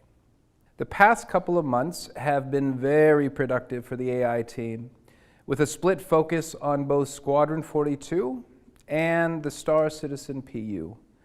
During the Squadron 42 holiday live stream, we were able to show a first version of the human combat on foot. To prep for this, the team spent some time refactoring all the cover movement transitions inside the movement system. The system now includes an improved path analysis by the AI so that NPCs will know more in advance which type of animation should be played, enabling us to better smooth the transitions from locomotion to special transition animations if and when needed. Ship AI was also given some attention during the past month.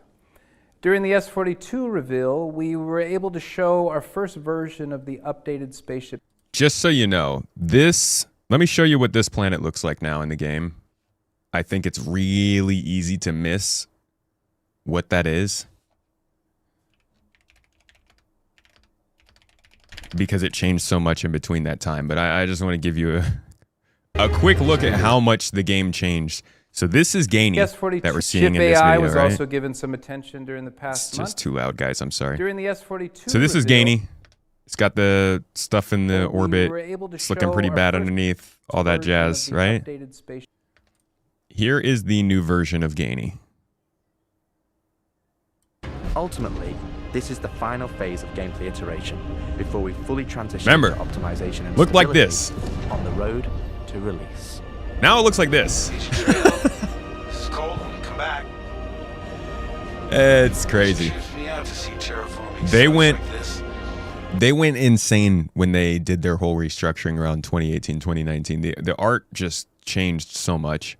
But yeah, that is, sorry, I was having some technical problems, so I had to figure that out while we were doing this. But that is the gist of kind of what he was doing at that time. Obviously, he, just like so many of the other people who are actually leading these studios, were off the camera a lot more over this last half decade, as they've been getting a lot more focused on actually making these things happen. And we see them on camera less and less. Now, something that Brian also had mentioned earlier this year that I don't want to spend too much time really focusing on because I don't think it's all that important, was that he lost his brother earlier this year. So my man's been going through some stuff, and he's been working at this company for like 11 years. And I don't know, you can look at this two different ways.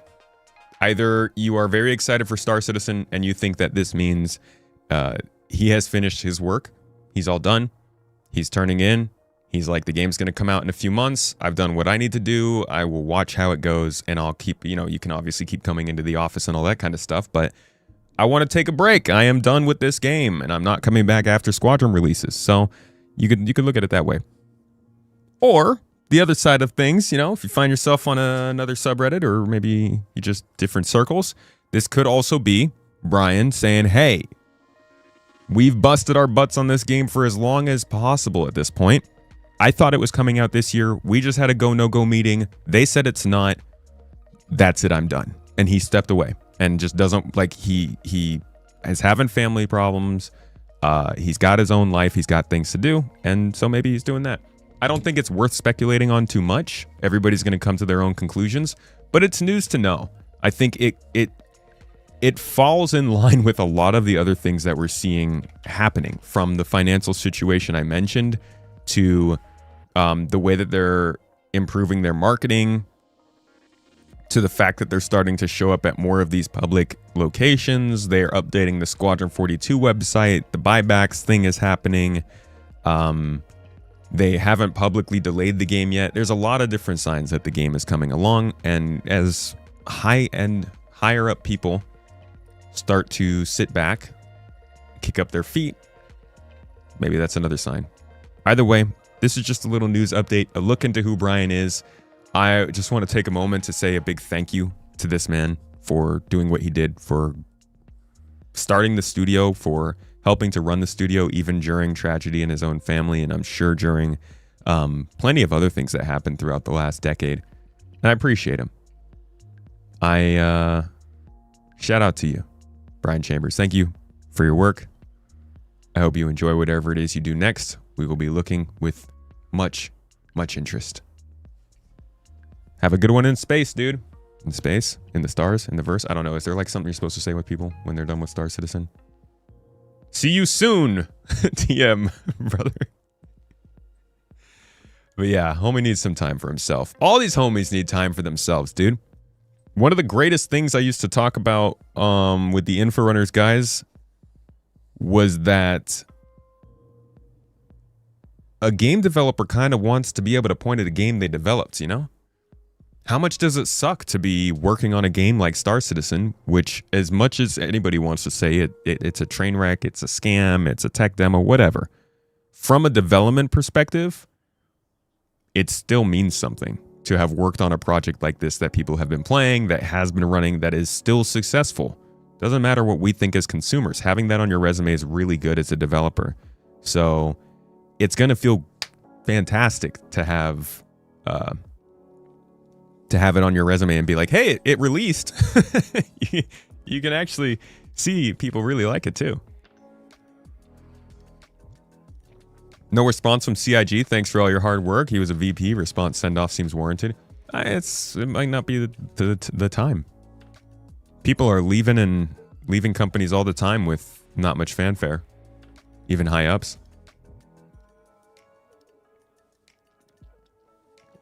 We will see if they... I mean... I could see them saying something about it.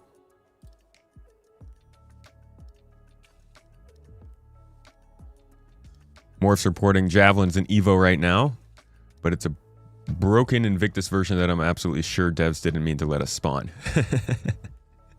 Still pretty freaking cool.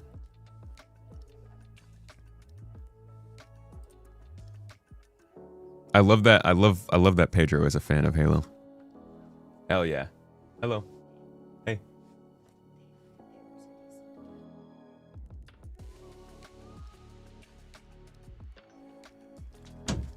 If you look at all products on the shop page, Squadron 42 is listed as well. All products on the shop page. Why would they have it listed? You can't even buy it, right?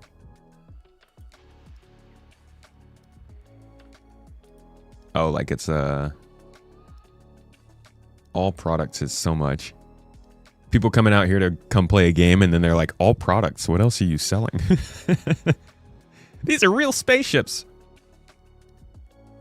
Dude, I love that they're selling the freaking Aurora Mark 1 series pack. Oh, man. But yeah, what does it say when you actually click on it?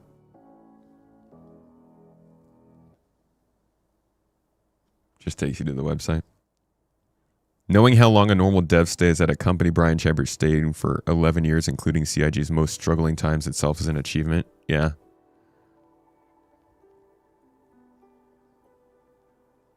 Didn't we just watch an official send-off video? No. That was just him reporting in. Has anyone tried the Van Duel merch jacket? Is it good? Because it looks cool. No, I haven't even looked at the merch, to be honest.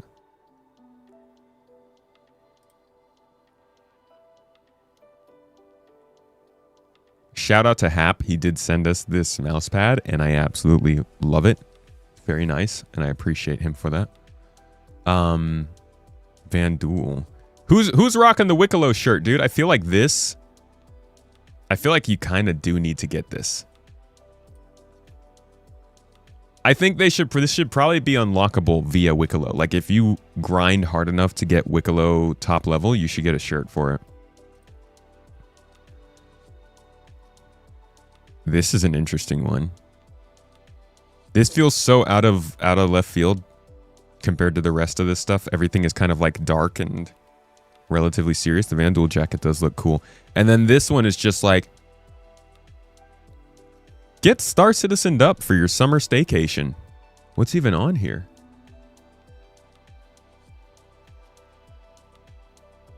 Are these like the various landing zones in the game?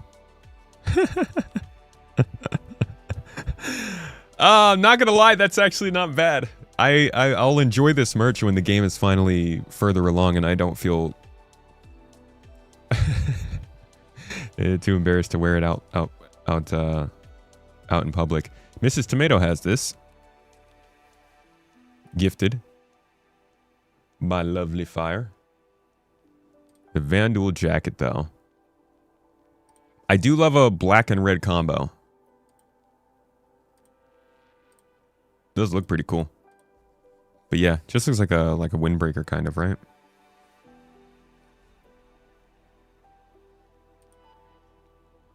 Doom, doom, doom. Yeah, it's a pretty random shirt. You don't want to promote an alien scammer? How about human scammers? Are you speciesist, buddy? Huh? You like scammers with two normal eyes and a nose, eh? Alright. Next thing I want to do now. Was there anything else I needed to do? I want to do a video about blueprints, but maybe I'll record that. I don't know. We're like literally heading out of town in 12 hours. So I don't know when that'll happen, but I do want to do a video about the blueprints overall, because it's big, dude. They kind of just shifted the whole game in the space of 6 months. Crafting didn't exist at the beginning of this year, but now crafting exists. Most of the rewards that we care about are linked to crafting. The difference in game that you can make in combat and industrial is now linked to crafting. Progression is linked to blueprints, which is linked to crafting. It's pretty impressive how quickly the game has shifted in priorities, unlike before, because we didn't have enough gameplay for that to happen. Did I watch the Normie? What is Normie streamer? Interview Silo was interesting, hearing someone who only sees headlines ask questions. Wait, like not a Star Citizen person interviewed Xylo? Why is that?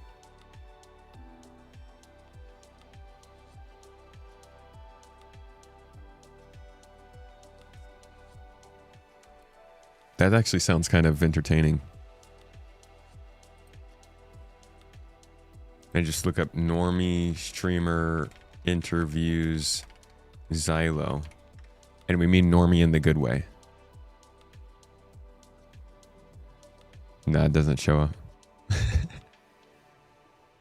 Shifting even more in a direction that worries you? A lot of people are not super pleased with the crafting stuff. Finally getting things linking together. You knew crafting would be big, but honestly, it's much bigger than you expected. Yeah, it's definitely more significant than I thought it was going to be. S-Found. Let's see.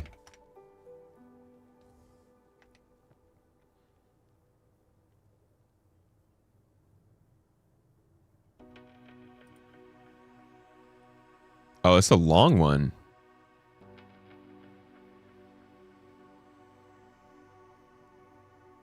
Oh my God. Star Citizen. You know what? Oh my God. Star Citizen. All right, so what is... We love Oh, this is like... Wait. What am I posting this from?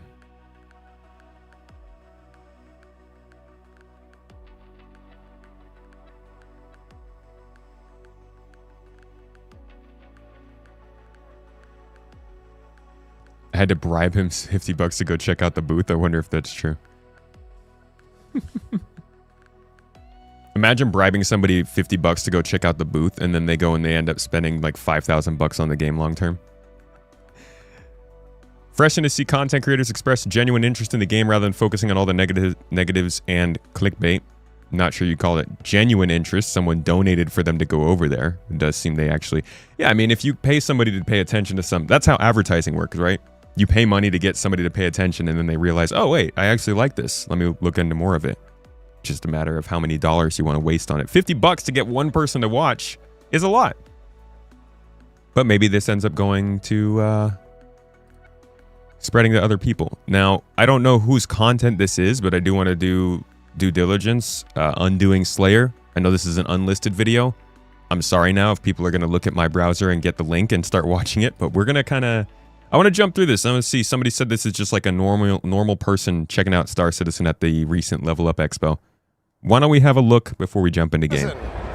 You know what? We love... Oh, wow. We love Netflix and Netflix games.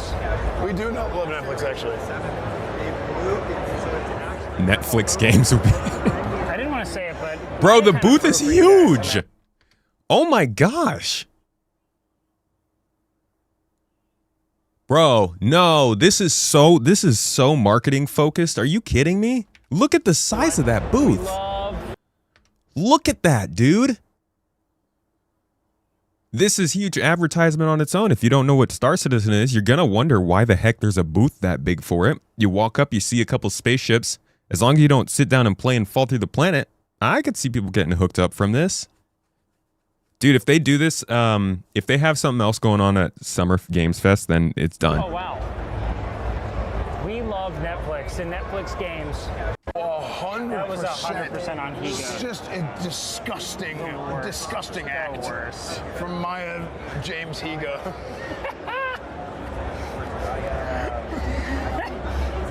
Old Maya James. Oh, MJ Higa.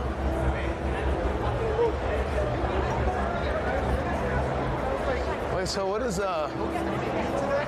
Hey, what's up, dude? How's it going? What Good the? to see you, man. It's Aloy. I'm good.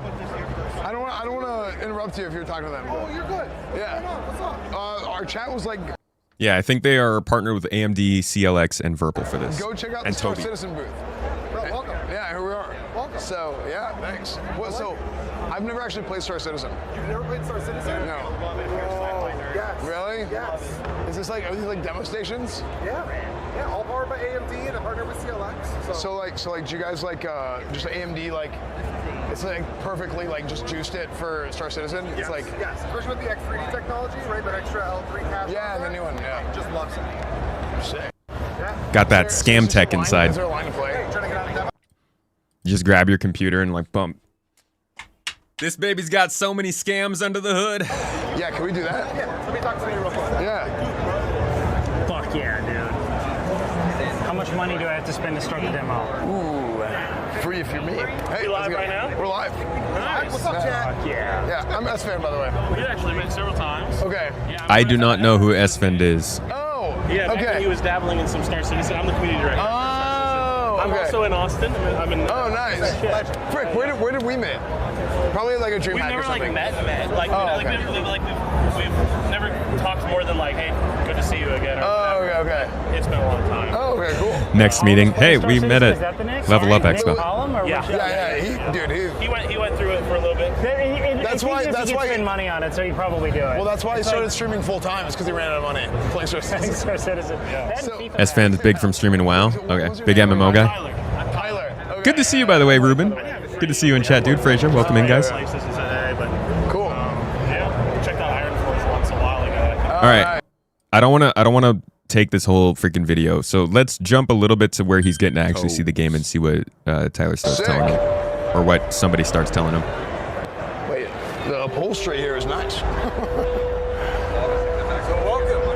Thank you. I'm going to kind of walk you through the basics of it. Okay, I've never played, So I'm so. going to go through all the controls for how it works and Okay. what's available to play right now. Okay. This is a really tiny sample of the game, actually. Okay. It's just what we can push the bandwidth through the expo wall with. Okay. The game is way bigger than that. It's an MMO sandbox. Right. Right. So there's thousands of people playing right now. Yeah, we're not putting you in the real game for this one, buddy. What's going on? How to get used to the controls, all that. So we have 2 joysticks. We also have a head and eye tracker. And I'll kind of get through all of those as we go through it. Gotta keep him on Arena Commander. Honestly, dude, that's actually not a terrible idea. What I was saying at the beginning of this year, which I didn't think about before, was that even if Squadron 42 is a ways off and they don't want to get the game good until Squadron comes out, because then people go play Squadron, they come over to Star Citizen, whoop-de-doo, that's super exciting. You kind of forget Squadron 42's marketing campaign is going to get people wanting to play Star Citizen. As soon as you see a trailer for a new game, a lot of people for the first time, they'll go on and look at what they can play. You know, does this game have a prequel? Is this a sequel? Can I play another one? Is there some other game from this company I can play? So they're all going to go and try and play Star Citizen. Makes sense for them to just lock down these demos to Arena Commander until the actual game runs well enough for that, because you really don't want to. You do not want to be setting up booths like this with all this kind of investment and these big people coming around and then have the game crashing. It's going to look so bad at the end of all this. So we'll see how this all goes. They better have it in a good place by Gamescom. So these are our offline modes. This is usually a good place to start, but there's not much going on. You're just sort of flying around. See, they're keeping them offline. We can do that for sure. So I can get used to it. Arena Commander Free Flight. Arguably the best way to try it anyways. Like, why spend all your time getting up in a bed and like learning how to walk around when you could just go and fly a spaceship? Oh, that's sick. I'll switch it back on in a second. It's a little easier when I'm doing the controls with that. Yeah, so I'll start with the right stick. Okay. This controls all the rotation on the ship. So if you push it forward and back, you'll pitch up and down. Okay. Side to side will yaw you left and right. And then each ship has a twist axis. Is there not like a local network option? They could have just networked all these computers together? And okay. The guns are just the trigger. Okay. And this is your targeting key. We don't have any targets here, but that's what you use to target them. And then there's a pinky button. That actually fires your flares if someone shoots missiles at you. No one's shooting missiles at you in this mode. Dude, he's going to be better with host sauce than I am already. Okay. And then your left stick controls your translation. So, here. Okay. This pushes your ship forward and backward, and then strafes you left and right. Okay. And then twist is actually up and down. Okay. All right, I want to see him playing a little bit. Let's see what his thoughts are. Every thruster is modeled on the ship, so as you fly around, you can see all the thrusters firing and moving. Okay. And they actually do produce thrust. This is how we build our ships. Wow. Wait, why happens that crash? Yeah, I hate twist to roll. That feels awful to me. And you'll respawn. All right, so if I'm strafing, twist, and if I want to rotate, how do I rotate? Rotate. If It you should wanna be rotate, twist. You can twist to roll your ship. But like, let's say I want. Yeah, see, no, that's If you want to point down, push that joystick forward. no. He's literally trying to yaw, and they took yaw off twist. But I can't turn like this. Oh, you Yeah. want to see the front of the ship? Is that No, like if I want to fly No. like that. Oh, if you go forward, so you're flying forward. It's now. on the freaking front of the right stick. Basically, yaw your ship so roll to the side, and you'll turn to the side. So actually take your joystick and go like that. So back into the left, back into the right. This, now you're turning this way. It's hard to see because you don't have a HUD. Actually, no, that makes sense. Yaw on right stick makes sense. Twist to roll is weird. Twist to yaw makes sense. Is he not doing that? Flying forward. Right. Okay. So I'm flying forward. S-Fin just wants to go right back into that building. How do I turn around and go into the spaceship again? How do I hit the ISS? You got twist on roll? Let's see. God bless you. Okay. One thing that can kind of help you is you see this symbol right I'm happy for y'all, honestly. I think I need to do this. there. Okay. So there's this symbol here. If you push it forward just a little bit, that tells you where your ship is going. Okay. It's your Tobii Eye. So you can actually move it around and shift around, and that actually tells you where you're going. Oh, okay. So what I'm thinking here as we watch this is like learning Star Citizen's really hard. Obviously, he's just learning how to fly a ship, and there's a ton of controls he has to learn. And I bet I hope at least CIG is just, they've got like a situation room where people are just banging their heads nonstop to try and figure out the best way to get a new player into this intuitively without overwhelming them. You got to make it fun. It's got to be intuitive, natural. There's got to be some narrative to it. It can't take too long. This might arguably be the most difficult parts of making this game, is making it easy for new players to pick up. And fundamentally, we're actually a first-person game, not a spaceship game. So all of this is controlled by your pilot in the ship, and you can actually see that. So it's not showing it, but you have a guy in the ship. If you want to, I can actually show you the guy. Yeah. Oh. Spin you around here. So there's your guy. If you move your head, you can actually see your pilot's head moving inside the ship. Is it facing you? Is his eyes facing you? He's turning his head. It's tough to see because of the angle, but he is turning his head in there, and you can actually go down to the surface, land, and climb out of the ship. Oh. And walk around, and you can climb back into the ship. Start with that, dude. Literally start with that. That's what's going to blow people away. Hey, point down, fly to the surface. You'll probably explode when you hit it, but, you know, try it. It'll be fun. The Poets, thank you for the sub, dude. How you doing? I know you had to be at Level Up. How was the event? Thank you for 33 months subbed up on this channel, bro. The Poet sat with me at CitizenCon 2023. This guy's always out at the conventions. It's all seamless. There's no skipping animations. There's no load screens at all. Oh, okay, that's sick. How big is this file? The game? Yeah. Yeah, it's like 140 gigs. It's not as bad as I would have thought. It's pretty big, but there's worse. Still, yeah, that's not insane. But the game itself it's hard to explain the scale of it. Sure. It's a very, very big game. There are dozens of planets, dozens of moons. Hell yeah. Once you load into the game, you can travel to any of them. There's never a load screen. And I'm assuming these planets are fairly fleshed out spaces with lots on them. Is this guy behind Esfand? Is he also a streamer? Asking the questions. Harvestables there. There's animals you can hunt and kill. There's a lot going on. There's outposts on the surface as well. There's dynamic weather that happens as well. Okay, hell yeah. You mentioned how seamless it was. Yeah, no load screens. No loading screens once you get in. We have to stop trying to crash into this building, I swear. No, you're welcome to. Oh no. I was either going to be really impressed and you're in a kind of a small ship. The scale goes up massively. Really? Yeah. They're really advertising to streamers. They said you can even be a minor. I'll put you to the other end of the scale. I feel like CIG is going to go so crazy on trying to get streamers into this game. People were always like, they pay all these people to play the game. You just wait, bro. That's advertisement now. Oh, really? That's why I look around. Oh, yeah, look, there's other seats. You can actually get out and walk around inside of the ship. Put things in perspective for you. Okay. Quick. So you're in there. Okay. And the full thing is explorable. There's the hangar at the bottom, which a lot of people put like single-seater fighters that they launch out of. Okay. If you want to get up and walk around, or you can just fly it. They just popped him in an Idris. Explore it. Somebody in chat says, Solo Idris, now we're really playing SC. So, let's say I don't have joysticks and I want to play Star Citizen. Sorry?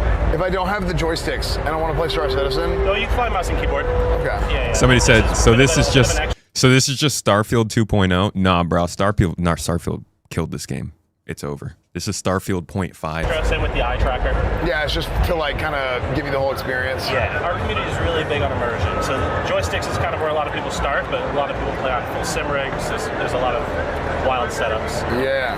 How do I, what's the keyboard? Oh, the so light. This ship isn't meant to be in this demo. Just So not everything is going to be. Yeah, that makes sense. It's also meant to be quite a large crew running this thing. Wait, so it's like, what button do I press to? Okay. Yeah, so throw that grenade. Have to interact, and then you just left click in order to. That's a grenade. It's a good one. You are dead. That's great. It didn't even show him dying. Okay. So that's a. All right, I'm going to jump through a little bit more. I want to see. Okay, so he's going to fly the Idris a little bit. Probably some talking Outside. here.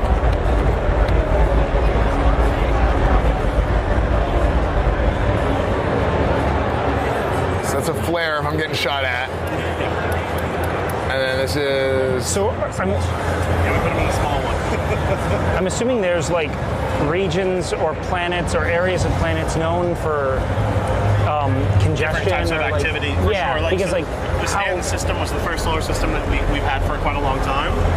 And it's a bit more lawful. You know, the UEE, the United Empire of Earth, it's kind of their jurisdiction. And then alternatively, the second solar system that we put out was called And lawful. Yeah. Pyro. It's more of that lawless wasteland. There's the where poets. You can get away with a bit more crime. It's where a lot more PvP content goes down. I mean, obviously PvP and PvE happen everywhere, but as far as how far you can push it and get away with it, we do have like a prison. Is that crucial? If you break the law, you get caught, you do go to jail. Oh man! At that point, you can either, work to reduce your time and get out. So it's underground. You can mine, basically try and reduce the amount of time you're there, or if you're a bit more bold, you can try and do a prison escape. Do you mind if I ask some harder-hitting questions about the game? What would you like to ask? Well, I've heard controversy about it. Sure. And that's part of why I haven't dug into it too much. Yeah. Is that I heard that there was a microtransaction or like a pay-to-win model of some kind. Yeah. I never looked into this. That's why I'm asking you. Yeah. What's the reality of this? So, as I heard of it, at least. I'm trying to think of the Firstborn. shortest way to say it. Basically, you kind of have to go back to the roots. Yeah, I was how trying this to- entire project started. So free Chris flight. Roberts, our CEO, is the guy behind Wing Commander. Which Okay. was very innovative at the time. He left games for a while, went into film. Oh yeah. The game that he always wanted to create, even before Wing Commander has always been Star Citizen, technology wasn't quite where it needed to be for him to achieve that. So he left. The reason we made such a big splash in 2012 is because he recognized that tech was still not all the way there, but it was close enough to where he could kind of invent and work through to get it the rest of the way, and that's where we're at now. But in order to do that, the game that his vision of what he's wanted to build, it's very different than anything else out there. It's not anything that a traditional publisher would take on. You're probably used to games in the industry. A lot of them feel the same. A lot of, especially with sequels, copy paste, year in, year out. Chris wanted to innovate in a really big way. So part of that was figuring out What did he say at the beginning of this? what he's wanted to build to the way. And the reason we technology all started the shortest way. What's the reality of this? So, as I heard of it, at least. I'm trying to think of the shortest way to say it. Basically, This is the shortest way?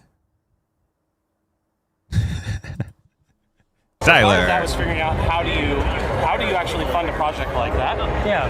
The funding and the time that it takes to actually innovate games is something that a traditional publisher wouldn't take on. So early on, they looked to doing the crowdfunding model. So they went with Kickstarter. Yeah. And so at the time when we launched, the different pledges to back the game came with just varying ships. Oh, cool. Okay. When Kickstarter ended, there was still a demand for us to keep growing the universe, keep making it bigger, better. And so we just adopted the Kickstarter model and just moved it onto our own website. And we're still doing that today. But I think a lot of it, it's very unique, and things that are different create skepticism. But for us, Short story is the entire history of CR. They're like, when he was 17, he bought his first car. this is very much like trying to think of like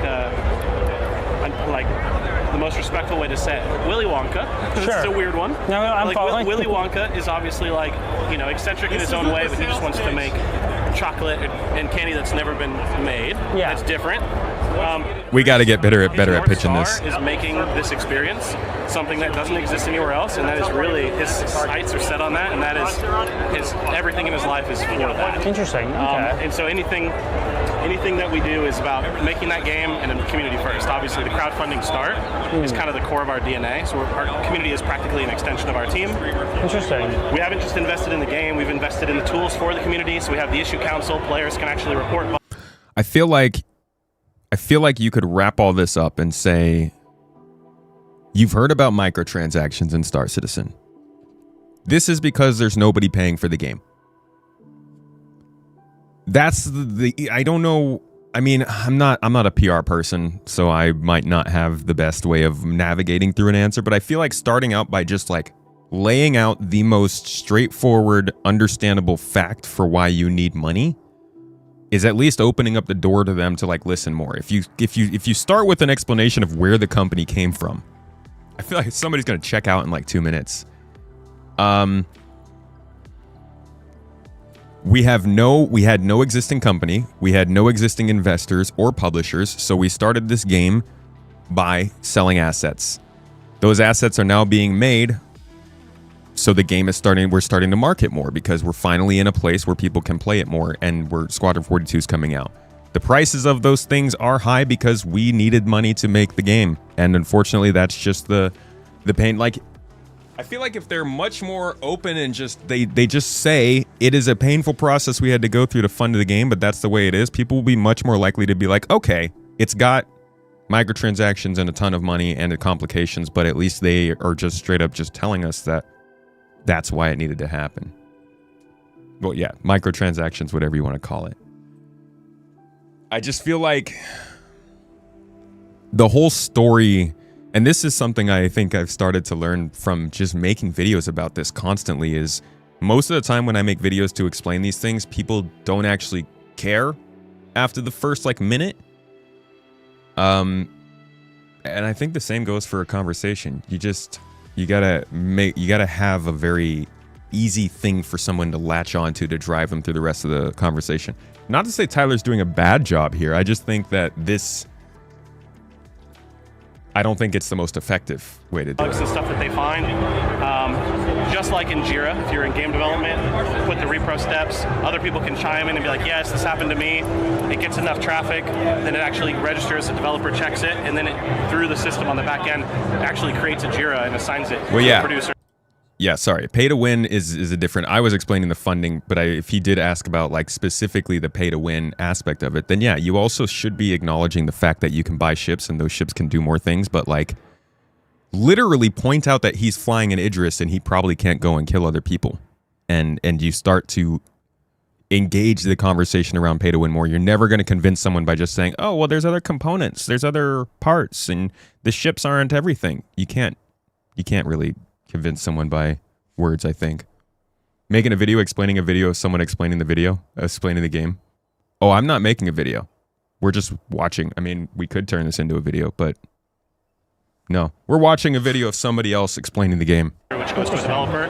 That's one of many different tools that we've kind of created to get them involved. And I think because of that, like, we've never really been afraid to show how the sausage is made. A lot of games are made behind closed doors, and you find out about them, you know, when it's ready for prime time. For us, it's since 2012 at the time, basement of a house, like small team. We've had to build up to now 1,000+ staff, 4 studios around the globe. Yeah. And so it's not just building the game, but building, you know, the infrastructure to support it. And we've been doing it in a glass house, so everybody can see. So they've been here for our big. You must understand, sir. We have held the line. Possible, all the way to our setbacks and the challenges, and we're just really transparent with all of it. Interesting. You know, I think that makes a lot of sense. I'm not trying to ask that in a way that is, let's say, like accusatory. It's more so like I'm curious totally about the premise behind it, or like, do you feel as if the advantages of those who have, let's say, like, bought in to... Is he in a stinger fight in Aurora? Do you think that they are significant enough to hinder gameplay for those who don't, or is it kind of an overblown premise to you? Let's say you get a bigger ship. The bigger ship doesn't just work because you have a bigger ship. Because people can fit onto it, right? Right, and it's also a skill-based game. Interesting. So you're gonna need a crew. 2, you're gonna need the coordination to run it effectively, and 3, there's still, all the skill-based mechanics in order to be successful with that vehicle. Curious. There's also, it's like for Star Citizen, just to really get into the details, like a starter pack's $45. At that point, you own the game forever. All the ships you can earn in game. You can go and play missions, earn money. Open with that. Go to a ship storing game, purchase the ship. So they aren't exclusives. It's essentially open with that. Oh, okay. Yeah, that makes good sense.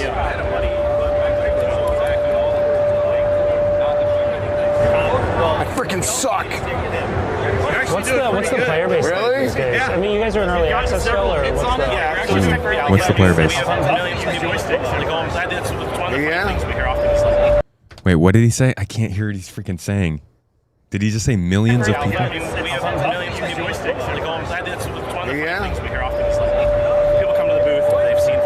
I'm guessing he said millions of accounts or something. Traditional marketing, we're out there trying to capture everybody. Really?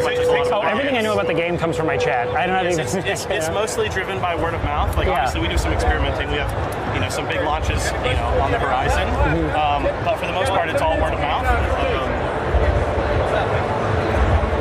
And yeah, the community is extremely passionate. I come from Blizzard, so I was at World of Warcraft. Oh, very cool. Yeah. So I'm used to passionate communities. When I came here, it was a big jump, and I was quite pleased. This community is super invested, super supportive. Oh yeah. The people who love this game. He's Crucian in the background. He does a lot for From Apple. what I can tell, really do love it. Because I mean, it fits something that doesn't exist in market at all. Yeah. No, their contributions are pretty epic. They keep us in check too. When we misstep, we hear about it, and we welcome that. Do you mind? Chat down here says, Star Citizen is NFTs for financially irresponsible gamers. And I feel like that's what, like, NFTs are NFTs for financially irresponsible gamer. We need to introduce them to Star Atlas. Can I ask about like titles that you might compete with potentially? Or is that something you prefer not to address? So the thing is, when it comes to sci-fi games, our stance is I believe he's using the Alpha Prime purple sticks. better. I mean, if you really wanted to get technical, like obviously there are other open world, sci-fi games. Yes. And No Man's Sky, Elite Dangerous, etc. But we're fans of them all. Like we love them. The space genre. When this project started, it felt like it was dying. Now, every time we see a new space game come out, we're like, we got to shout them out. The more the merrier.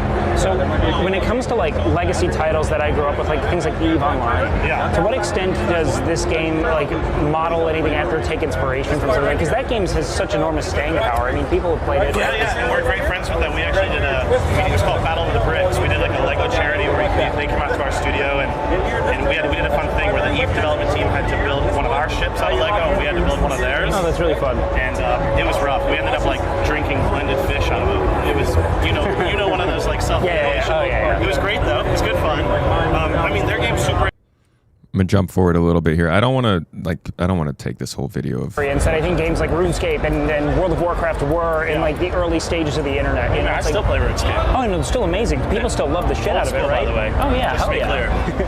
But like, I'm curious because like I feel like as someone who's an enormous fan of the MMO genre as a whole, I feel like appetite for it is in such a weird position. I don't know how to appraise it. I totally understand. I think that there's less risk taking in the industry in general right now. Yes. And MMOs that we actually have full power. It really I'm one of the people who's constantly on the MMORPG subreddit.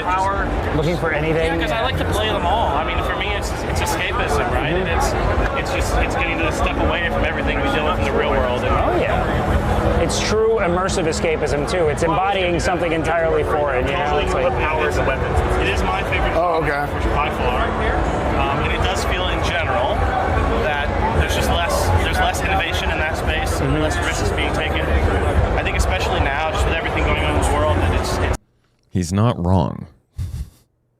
Gaming industry is a little risky. it's a bigger endeavor.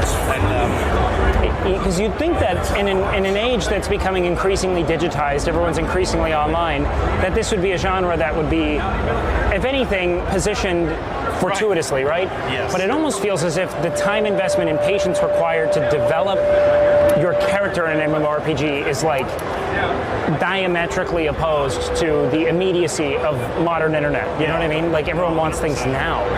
But I'm curious where that bridge is, you know? It's a good point. It's getting shorter. Because these should be the most immersive online experiences imaginable, you know? It should be winning in that space. Totally. Yeah, it's tough. I juggle like 4 or 5 MMOs. Oh, no kidding. How sad were you about Ashes? I'm assuming you followed that. He's got a good point there, man. Like, we keep talking about how everyone wants to live in digital spaces, but if you make it too hard to actually get into the digital space, people won't put in the time to reach that point where they feel like they should invest. Yeah, I did follow it loosely a little bit. I mean, the game industry in general has been in a weird place the last few years. We're super fortunate. We've had so much support, so much stability and everything, but yeah, it's a hard time right now for developers everywhere. And I cannot tell you how many devs from other games, messaged me about Ashes. Oh yeah? Just ask me like what I thought and all the things. Because I think if you're into MMOs, like anybody who is an MMO dev, a studio, whatever, like everybody wants all MMOs to do well because of exactly what you said about like sci-fi games, right? The more the merrier. Like you need other games to exist that are similar or in the same genre in order to generate interest in that genre. Otherwise, it'll just never work. Like 100%. If there's only one. Competition is great. Yeah, it makes everybody better. Also for a niche genre, especially with sci-fi, like everybody's so equally nerdy and passionate that it's like those are your people. It doesn't matter what the game is. They're all just freaking lonely space nerds, dude. All right, let's see the wrap up. But yeah, at this point, our whole engine is hell yeah. You hear that? I don't know if you picked up on it. I hear everything. My left says he's actually not bad. And anytime anybody says anything good about me, I hear it. It's my ego is immense. It doesn't matter how quiet it was. It doesn't matter how quiet it was. I will always hear it. Thank you. Oh! I killed him! Oh, you know it's great. Oh! Can I type? Can I type? You know, I haven't. Is there a I chat? live pretty far away from it, so I go ever so seldomly. But I know it's up and going. You know. Will be next. But you know, man. Frick, I don't think it's sent. I jump between a few. He knows I typed it. Dude, I killed the guy. You said you're based That in was sick. I am, yeah. Oh no shit. That was so sick. We have an office in BK. You want to try this? Like south. Yeah, I know. I know, dude, I had nothing against him, but I love that we're like 28 minutes into the video and he got a kill. He's like, fuck yeah, dude, this is sick. This is so cool. I love that. I'm genuinely happy for like the amount of joy he got from killing that person. It's just funny that like it goes to show how long it can take for it to really latch on. Obviously, he sat here and played it for 20 minutes, so he was interested, but it can take a long time to feel that sense of success and the grab, especially when the game's crashing on you. Austin, I'm in North Austin, like Cedar Park. Oh, hell yeah. You want to try? Oh, I'm good, man. We've been here for a sec. Dude, that was sick. I killed that guy. Yeah. Wait, is this bots or is this real people? This is AI. This is AI. This is bots. That's it right there. Holy crap. That's encapsulated in the moment. The difference between a PvE and a PvP player, or rather the difference between what people feel when they're going up against other players versus against an AI. There's just something mentally different about it for people, and when you find out that it is a player or an AI, it can completely change the whole engagement for some folks. You see how disappointed he was when he found out that wasn't a player? He had that accomplishment, man. This is bots. But, I mean, sorry. PvP in the verse. Yeah, you just told him, dude. You're rank 1, dude. You're rank 1. It was a close tournament. One Star Citizen PvP. Nobody's gonna flame you on Twitter now. Sick. Anyway, I appreciate you guys coming. No, it's fun. If you guys ever want to check out the full game, Tyler, right? Yeah. Yes. Okay, hell yeah. Yeah, if you guys want to check out the full game, we can look it up, set it up. Sick. Sick. Hell yeah, of course. Sick. All right, brother. Yo, it was great. Thanks for answering all my questions, man. Yeah, no super problem. interesting. All right. Thanks a ton. I appreciate it. Yeah, see you. Yeah. To be honest, Yeah, we'll see you. Hey, thank you. Thank you. I appreciate it. Yeah, no problem at all. Yeah. Just right over in that corner. Awesome. I think if anything, I wouldn't say like it doesn't come off as maybe they do a little bit more talking here afterward. They just talk about it. Let's see. That's all good. That guy's here. That's all good. Actually, About that. no, it's okay because like that actually helps because if you have two people and one person plays the game and the other person is talking to the dev, Yeah. that's actually kind of cool. Yeah, no, I think that's really This is a solid interview. This is actually a really good Microtransaction ad for stuff, the 'cause I game. figured that it was a little bit overblown. Yeah. It mostly is. Anytime there's some element of like secondary transaction, people do get very up in arms, and I think they're right to. But you know, this doesn't seem particularly flagrant. It's just how it be. Unless he gave me like the really chill version of it, you know. Yeah. Well, let's see if it's fixed now. I mean, what do you guys think? Was that the really chill version of it? He didn't get into numbers, right? That's where things start to freak out. Is like if you go to the store, so I think I can figure out how to do that here through the keyboard. Nope. Dang it, that was the wrong one. We just want to go to the freaking homepage. So if you go to the store, obviously it depends on who's looking. You get different views based on how much money you've already spent. If you're not signed in and you jump into this store, you're seeing some pretty big numbers already.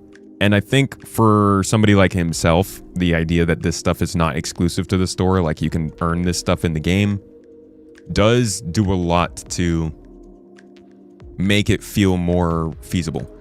And then the starter packs, you know, they're getting... The fact that this one is available to people who aren't even signed in is probably not a good look. They should probably limit it to just these 8. But even then, you're still hopping in here and you're seeing some pretty hefty prices. And I don't know, I think he did an okay job at giving him a basic understanding of it. But it's the kind of thing where I think if he sits down, he's going to have a different opinion for sure. Overall, I think this is not like, this is why they did this convention. They didn't have to make a convention appearance because they had a Squadron 42 announcement to make, or because they had some big thing they needed to do. Literally, they're just starting to put themselves out there in the public realm with a playable version of the game. And this is going to start to build word of mouth. And, yeah, dude, no, I think this is actually a really effective marketing campaign already starting up. They just go to every game convention they can. They get a couple of big streamers who are showing up at that convention to give it a show to their communities. Eventually, the chat starts to hear these things, and slowly that kind of like general idea around Star Citizen starts to change, drops in the bucket. You start out with the conversation, people saying scam Citizen. You finish up with people saying it was a win. It was a good interview. We got to see some stuff. This dude came away saying, I wanted to talk about the microtransactions. I thought it was overblown. Sounds like it is. Sounds like it's not that bad. This guy, he's a big streamer, I guess. Let me see. Let me look him up. Esfand. Pretty big streamer. He's got a lot of people watching him. These kinds of things spread over time. And I think that if nothing else, we're just seeing the marketing campaign already going. Yeah, gets into a lot of new eyes. Dude, and like, is there anything that happens? Is it like a convention during Summer Games Fest? There must be, right? But they haven't made any announcements about going there, so that's only a little more than a month away. They might be leaving it as a surprise, but if they can get into Summer Games Fest and do something very similar, dude, imagine they drop a freaking trailer here. Imagine they have playable demos. Imagine they have a panel or something, anything at all. This is why they've done the free flies, because if you just get Star Citizen in front of people's eyeballs, a lot of them will come away impressed and interested. You just have to get past that initial hesitancy of, oh, it costs too much money. It's a scam. There's no way I'm going to play it. I'll never look at it. And I think that's what they're doing here. Anyways, a little look at how normal people are starting to find Star Citizen and what Star Citizen is trying to do to make that happen. Hope you enjoyed. Pledge Store feels like heavy-handed marketing, but at the same time, it's all the income for all their offices and devs, so you get it. Yeah. Once you explain the overall project, it's really... It's definitely, they've made mistakes. They've done things that I think are a little bit shady, sketchy, not great. But I genuinely believe that most gamers won't have a problem with Star Citizen once they see it working. And I think that CIG is banking on that, and they realize the most true thing about anything nowadays is whatever you're doing, there's a market for it. You just have to find that market. You could be somebody who believes in injecting dairy milk into your blood veins to cure cancer, and you will find a community of people who praise you for that. So if you got a decent space game on your hands, you could probably pull something off. Where's my sound? Okay, so we're getting in game now because I actually want to see if they brought in these new player missions, these courier missions. Again, the best thing for a new player to do when they get into Star Citizen, in my opinion, is to grab a couple boxes from a couple places and go deliver them to cool outposts. And they weren't in the game last week, so now we're going to try it again and see if it is this week. You don't know if you'd call gamers normal? Ah. We're more normal than we were in the 90s. Why use the blood veins when the milk veins exist? Oh, that's true, that's true. Dude, I thought this guy had a nice butt for a second, but it was just his helmet on the butt. CIG almost surprised me. You found it interesting he didn't even really mention they are making a AAA single-player game too? Welcome yeah. To the ASOP Maybe he did. We skipped around a bit.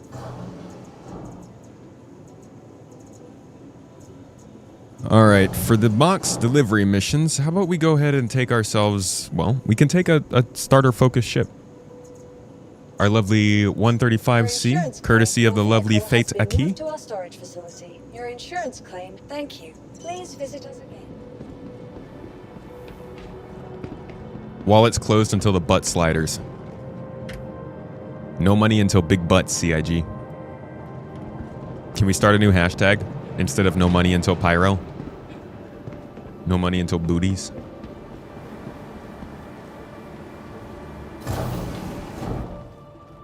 You're in-game on R-Corp right now, no delivery contracts. Don't hurt me.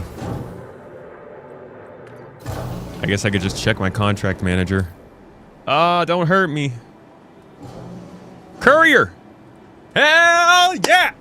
Let's go, dude! Yes! Haha! We're back. We're back. We are back, bro.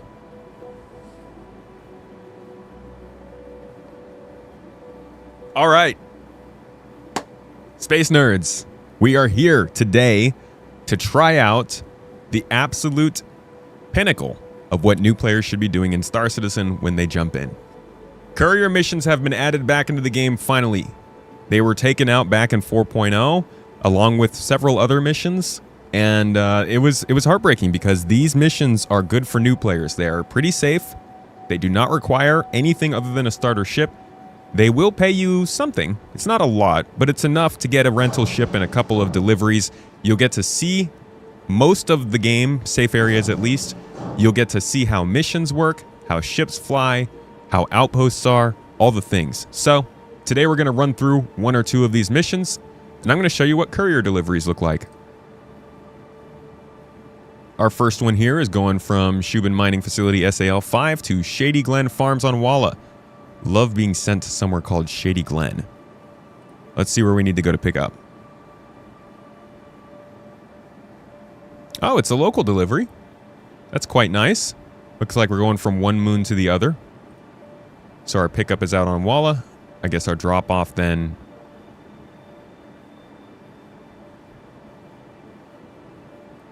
is going to be on Lyria.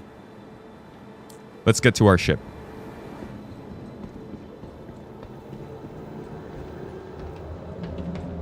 Yeah, I've heard they added the F8A to Evocati. Javelin's also there, but it might not be in, you know, maybe it's not supposed to be there. Your insurance claim has been, your vehicle has been moved to our storage facility. Your insurance claim, thank you. Please visit us again. Please visit us again. Welcome to the ASOP vehicle retrieval system. Other way around? Visit us again. Goodbye. Deliver. It says collect on. Oh, you meant other way around from how I read it before. All right, where's that 135?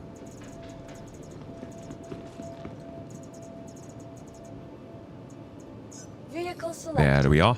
Stand by. Your vehicle has been delivered. Please visit us again. They are also, yes, starting about doing smaller level courier missions that don't even require you to get in a spaceship. They're going to start adding small, localized missions, probably once Starkitect lands. I think Mission System V2 is probably working on localized missions to come in with Starkitect so that you can start running missions that take you from one building and an outpost to another, or from one part of a distribution center to another.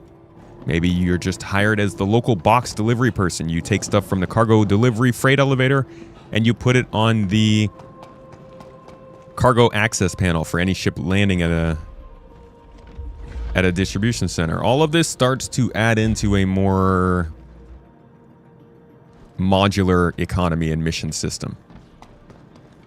In fact, the fact that they gave me this mission as a delivery between two moons around R-Corp is good. It goes to show that they have potentially paid some attention in making sure that you're not being flown all the way across the system just to take a little box delivery mission. Ideally, they would give you missions that always start at the location that you're at, but I don't mind flying a little bit.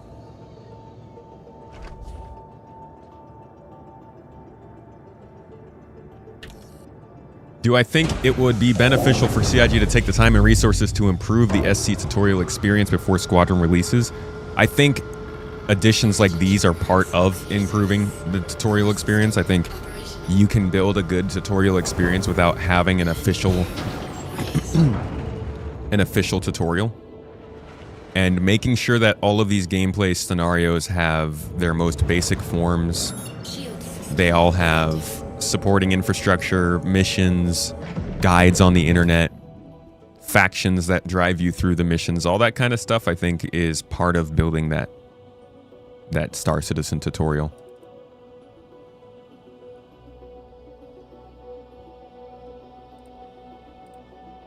All right, making the jump over to Walla.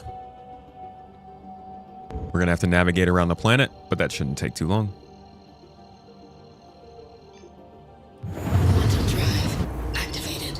Quantum drive deactivated.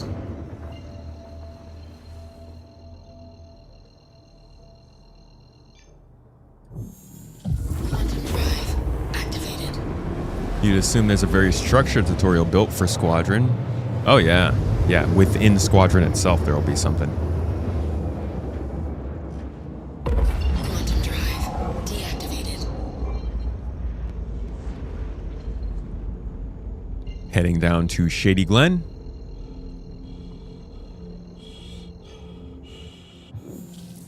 Quantum drive activated. Oh, I love pickups on the nighttime side. Yay! Do I have lamp? I don't. Even more yay! Quantum drive deactivated.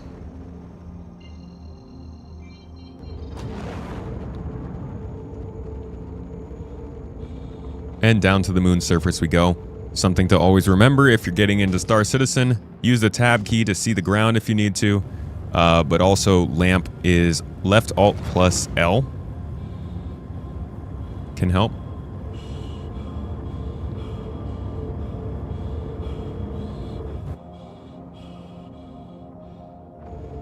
Always beware. It's easy to fly into the ground if you're going too fast, so pay attention to your speed, keep spamming tab, and hope that you don't get a place on the nighttime side of the planet, because they still haven't done a good job of getting us all night vision.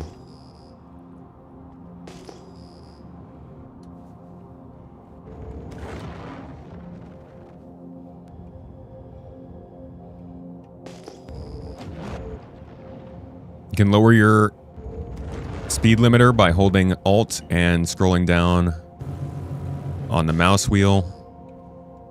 And you can turn your lights on with the T key.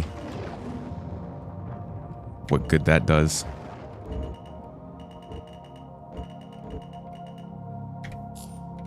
Sorry, the L key. T is for torch. Drop your landing gear anywhere you feel is nice and squattable. Give yourself a good view. You deserve it. Right alt plus L for lamp. Thank you. Not left.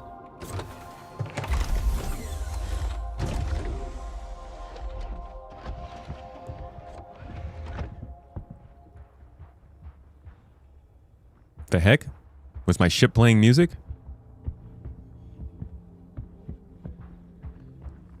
And here you are. Your first location. Within 10 minutes, I would say. You can start Star Citizen, take your first contract, pick up a ship, and come to go pick up a box. You don't have to do a whole bunch of prep. I mean, I have my stuff on, but you don't need anything for these missions. You don't even need a tractor beam. In fact, when you get to these locations, a lot of times there are loot boxes in here. So you can pick up some more stuff for yourself without needing to buy anything. Look at that. A Prism laser shotgun is actually a pretty good setup. An R97 shotgun and some ammo for free.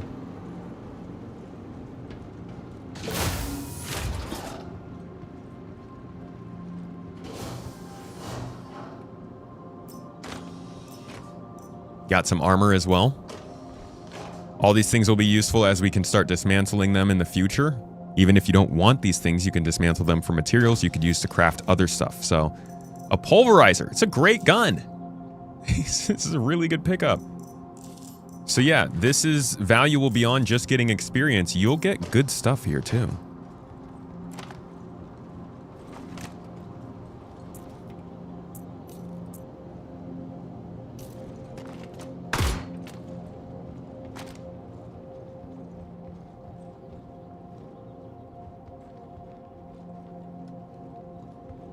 All right.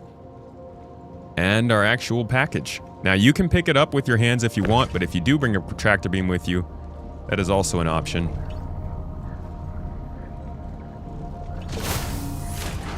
And if you have an eye tracker, you can actually maneuver without needing to move the box in the way.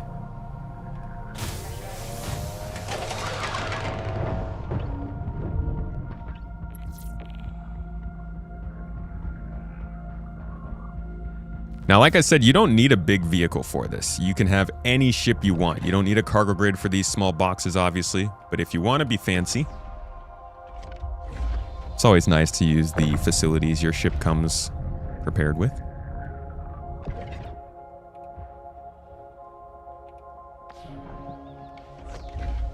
All right.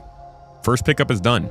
Now, as you can imagine, once you start doing these, you might get tempted to pick up multiple jobs at once. Okay, I got sent all the way here to pick up a box. But you absolutely, once you unlock this first mission, we'll double check to confirm this after we're done. But you should start getting many more courier missions popping up over here on the side that you can then take all at once and kind of chain the box pickups and drop-offs together. As you can see, I've already been doing this in hauling. These are much larger hauling missions, sometimes between just a planet and a space station, but you can take them interstellar to other star systems. They pay a lot more, and you'll work up to these. They use way more storage. But as always, you can chain them. Depends on what kind of ship you want. We're just getting started out small here. Now I want to see if there's anything else in here. It looks like we got a med pen. We can at least keep this. Always just some loot to pick up.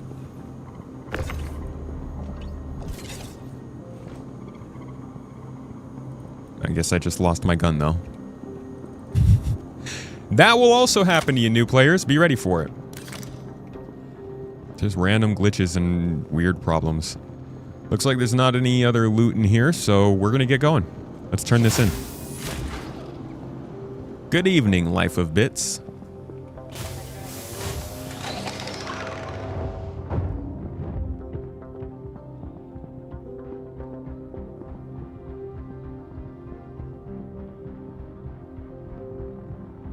Dude, that was really good gear to find looting. Not gonna lie. A prism shotgun and a pulverizer is like... Honestly, that's a Onyx loadout.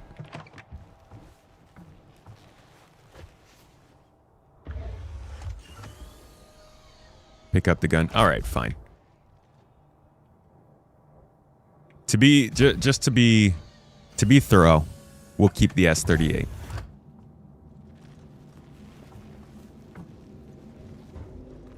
It's worth it to have that visible to people so you don't think you just have to abandon anything that glitches. That's fair. Let's go get it.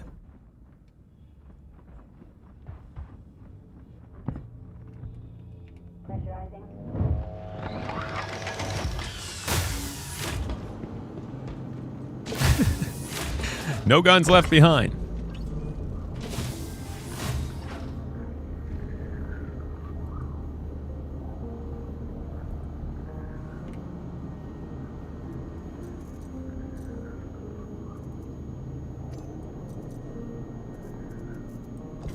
Ta-da! See? Star Citizen is all about just working around bugs. That's the real game.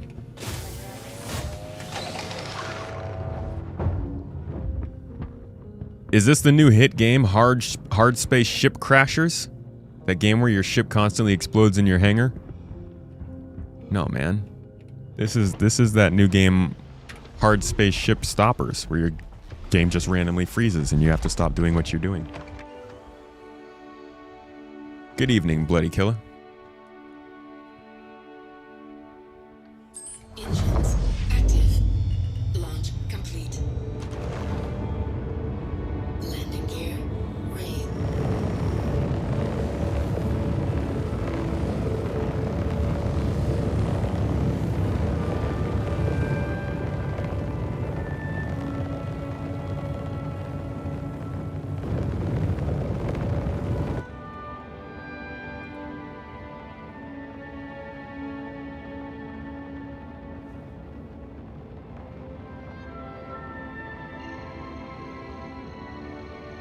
Just like that, we are away and on our way to our delivery location.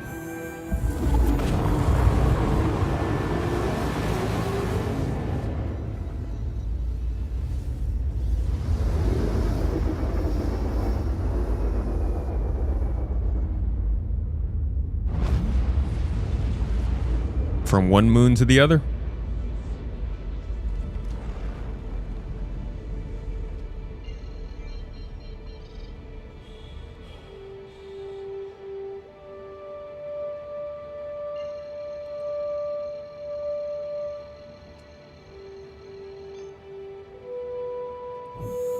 Brems loser. I love this community too, dude. Pretty cool people. Glad you're enjoying the chat.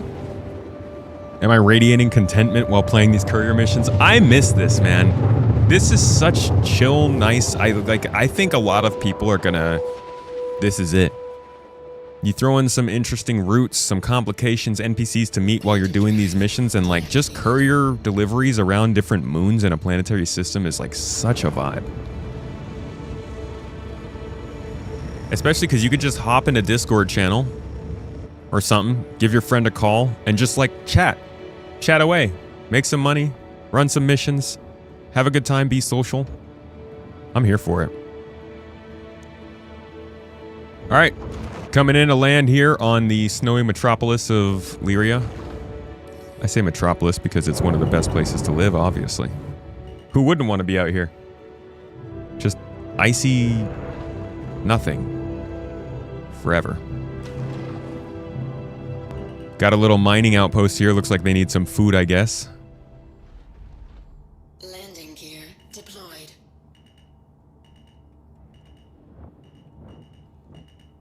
Landing complete. Engines inactive.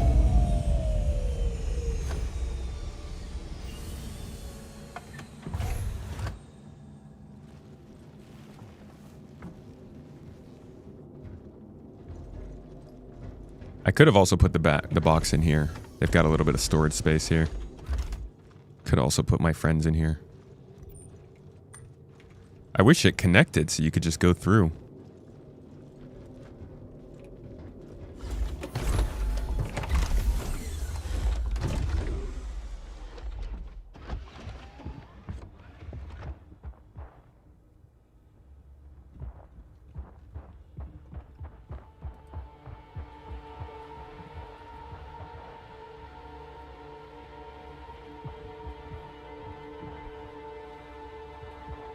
Open the door.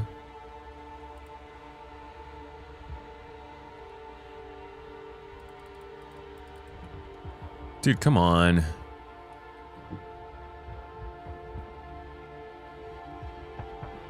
Are we crashing?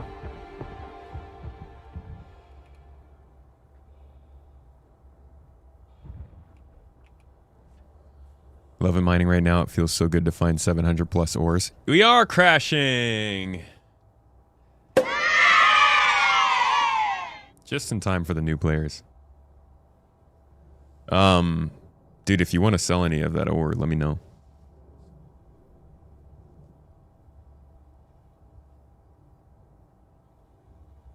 So, new players, if you are playing the game and for whatever reason you like crashes, you're in luck.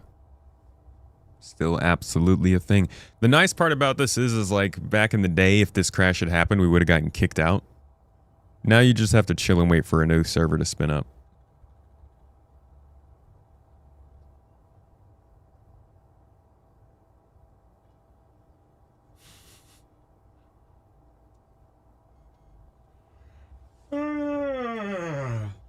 I guess this is as good enough time as any to sit.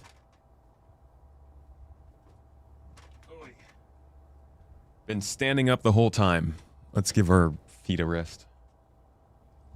Oh, man.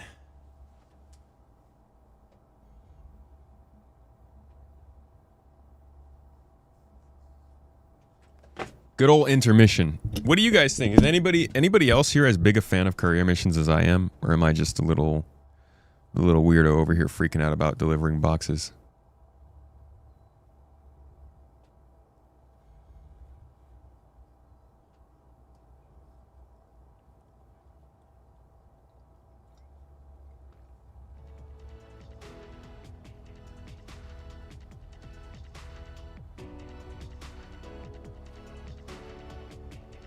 cool from time to time. Yeah. Nice little, not feeling too crazy today. Let me just deliver a box or two. Nice way to see new places and meet new people. If by new people you mean the NPCs and the outposts that don't even freaking talk to me. Rude. But yeah, I'm really excited to start seeing more deliveries go out to like the rooftops in Microtech and R-Corp. Those are the best. It just feels like you're actually living in a city.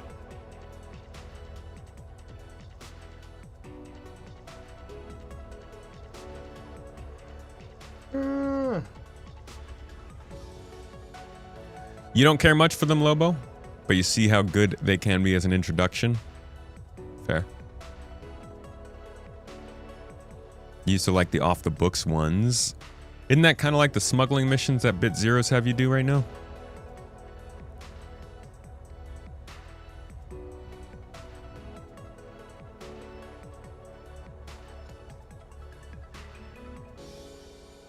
When are we getting the secret, the player-owned apartments they showed off 3 or 4 years ago? I don't know, man. Whenever they get building interiors working. The secret code, I believe, is always be my tomat. With, whoa! No! Ah! I didn't pay for that. B is just the letter, not the word. All right, are we good? Are we on the ground? Sheesh.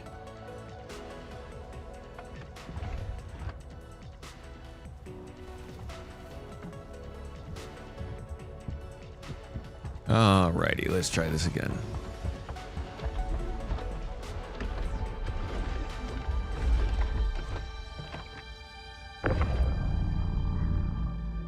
Gotcha.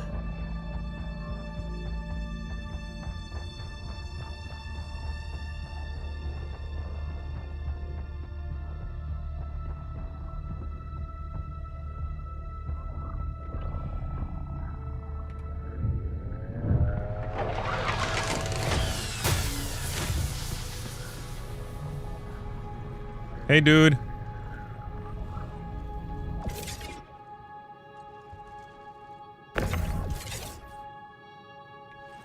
I guess you have to place it by hand.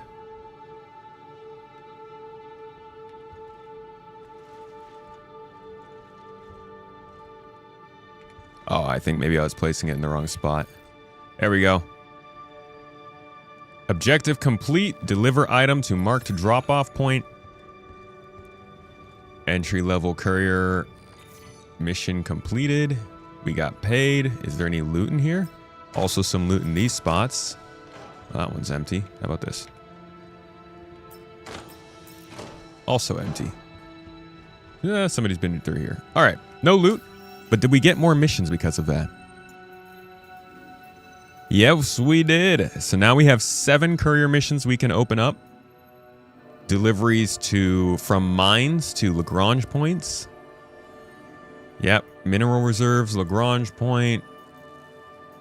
Mining facilities to caves. By Genie Point. I'm not seeing any that go to the cities yet, but eventually we will also be delivering packages to city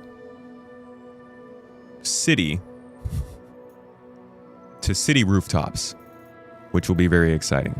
But once you get into the game, I think the first thing you should do, hit this courier mission up, do that first one, and then now you have couriers available to you when you want them. If you decide you like this kind of gameplay, 2 of these missions will give you enough to rent a larger vehicle that can take more boxes, and then you can start doing planetary deliveries. Maybe the smaller ones though, like a 06 SCU, you're getting double the cost, double the price, and you're getting to do a little bit more boxes. In general though, I think that this is the pipeline for getting into Star Citizen and getting a light introduction to the game. Hope you got something out of it. Oh, and if you want to learn any more about Star Citizen, I'll have more tutorials on this channel, a new player's guide out soon, as well as regular guides coming out. So let me know in the comments what you guys want to see more of. And thanks for watching.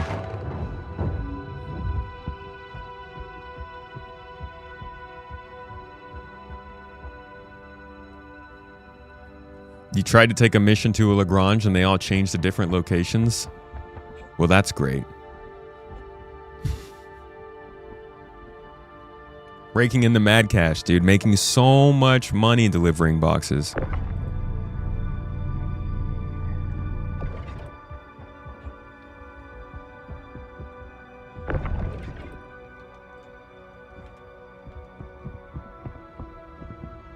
What the hell happened here? This Weekend SC is not out yet? Is it not?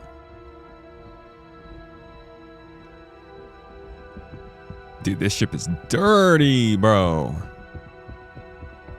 Been flying around Lorville, I think.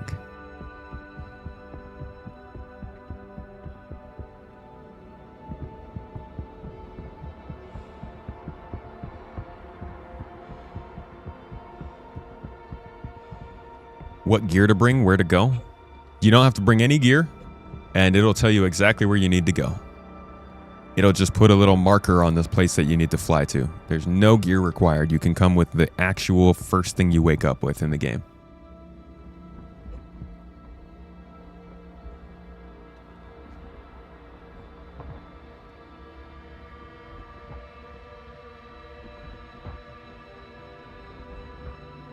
Let's head back to the station.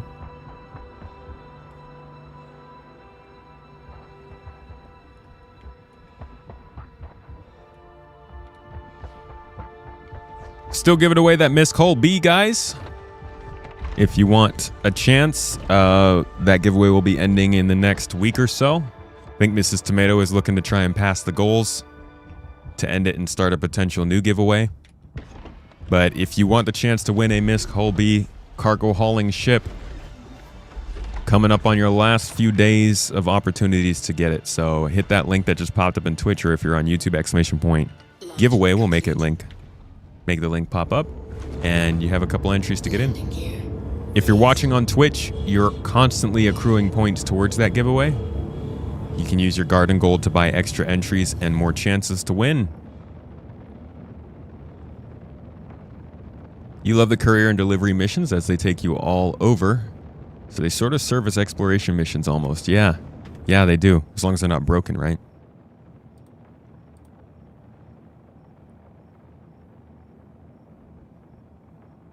I actually think I want to make the jump. Can I jump all the way back to Microtech from here? Yes, I can. Let's go.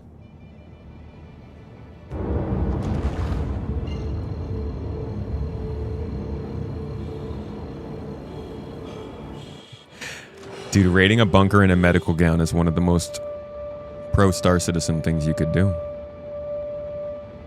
In my mind, you're pretty good at the game if you can pull that off. Oh, it's hours. Giveaway is ending in 9 hours. Oh. That's sooner than I thought.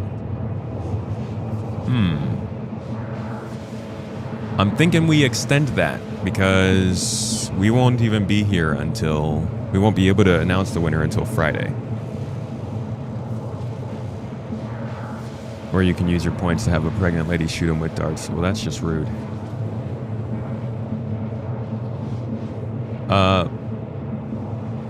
Twitch mod, it looks like we got a suggested poll on Twitch if we could have that run.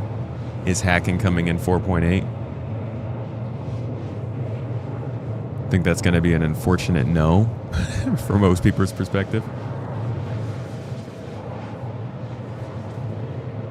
Thought you were not streaming on Friday? Yeah, I'm sorry. Wait, hold on. Yeah, I'm sorry. Saturday. Saturday is when we can announce. My B, guys. But we will be back on Saturday looking for some fun org stuff to do. Actually, we'll probably be in PTU on Saturday, now that I think of it. Looking for some fun org stuff to do in the PTU on Saturday.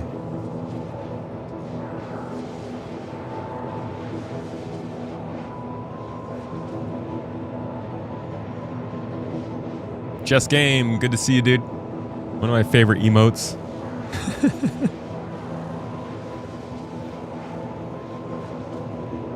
It's actually a pretty funny one.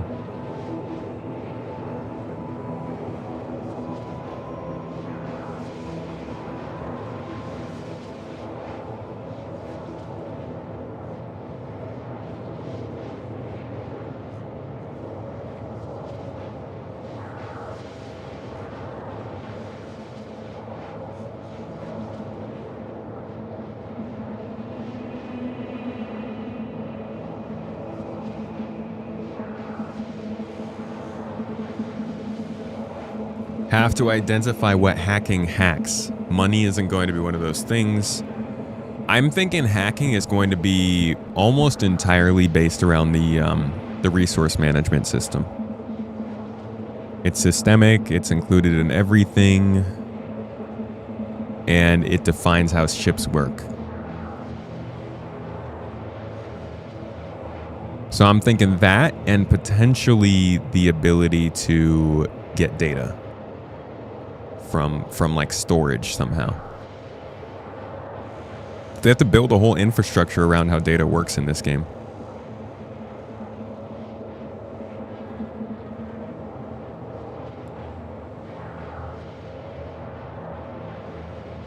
Hey, welcome to the garden, folks. Thank you for following on Twitch.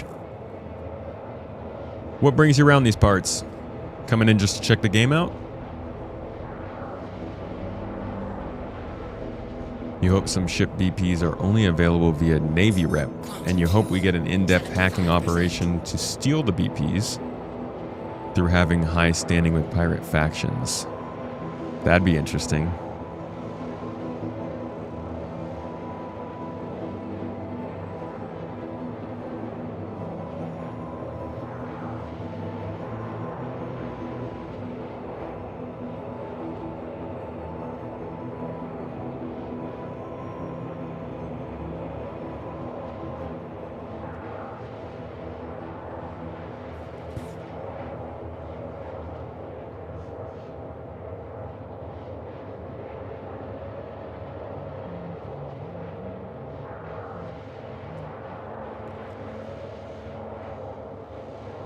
You think we'll have hacking blueprints? Hacking blueprints? How would that work?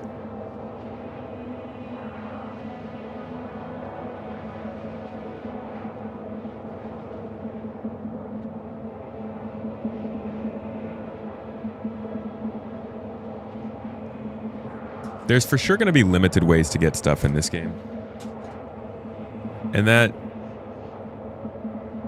annoys people regardless of what, like, if there's any sort of restriction on something, it annoys people. Doesn't even matter if it's supposed to be there or not, if it's reasonable or not, it will annoy people. So I think one of the bigger challenges they have is like figuring out what is and is not reasonable, because you can't go off of how people respond. People act like you kicked their dog just for putting an extra task into a mission.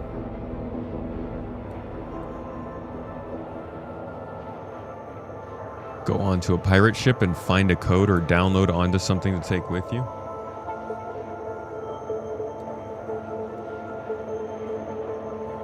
Like a data pad that can store data.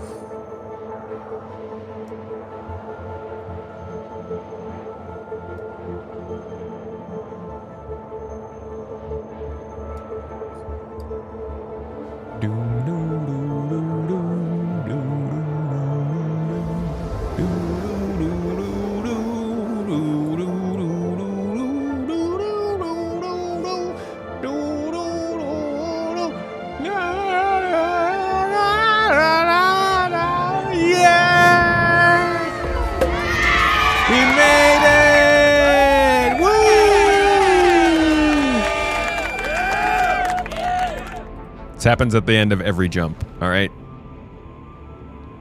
It's an amazing thing to travel across a star system. Maybe you should clap for it more often. Wow. Even Owen Wilson's impressed. And okay. What is going on?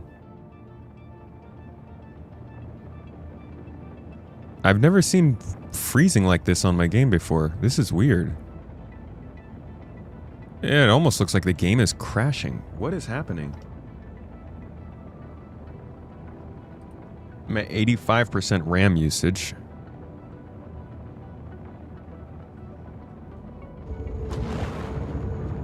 Wow, dude, that was weird.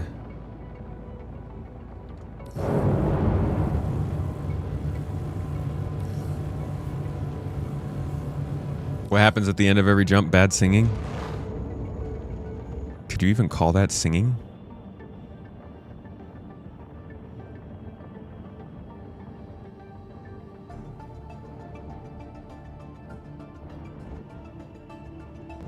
How can one man miss a 12 notes in a 3-note progression? My notes are very progressive, thank you. I sing woke notes.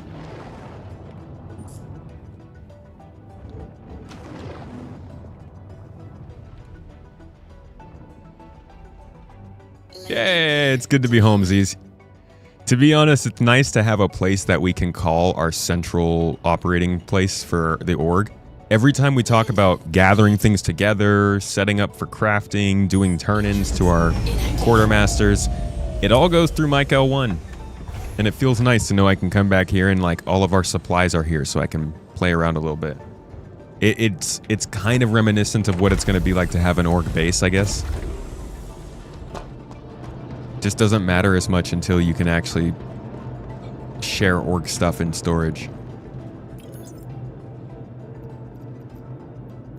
But yeah, I've got all my minerals here. My fabricator is here. I want to do a quick inventory check real quick. I want to see what the heck we actually have. Is hacking coming to 4.8? Answers were yes, no, and are you high? Looks like are you high won with 11 votes. Well done, Twitch. Thanks for being active. Are you high? All right, so it looks like we got tungsten is pretty low quality here.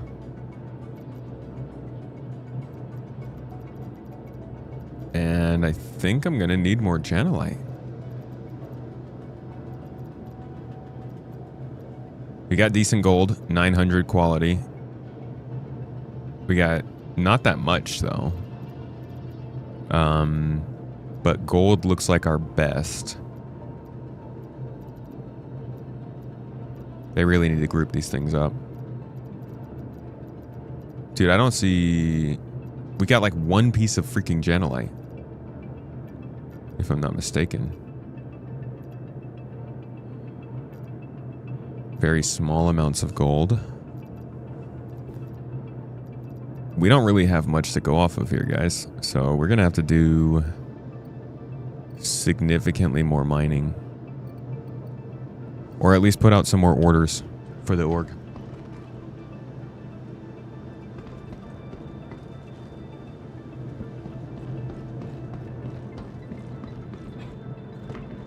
You like my 100 series? Shout out to Fate. Hacking tier 0 feels like it could just be getting access to an engineering terminal. Yeah. Yeah. Opening doors, life support, that kind of stuff. Quartermasters may have more. Yeah, but that's for the org. I can't steal from the org. Org. Do know you can sort by name with search. Yee. Yeah, but I figured I had the whole page there. I just kind of wanted to scroll through. I'm also very bad at remembering things. Jacked up on caffeine, Adderall, and cold pizza. Sounds like a rough college day.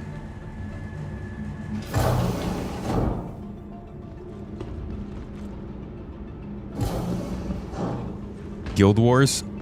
Did you have a lot of minerals back in Guild Wars? Back in the day?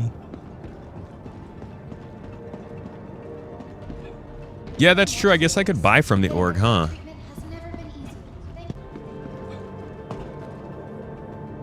We could really use a public listing of the org store.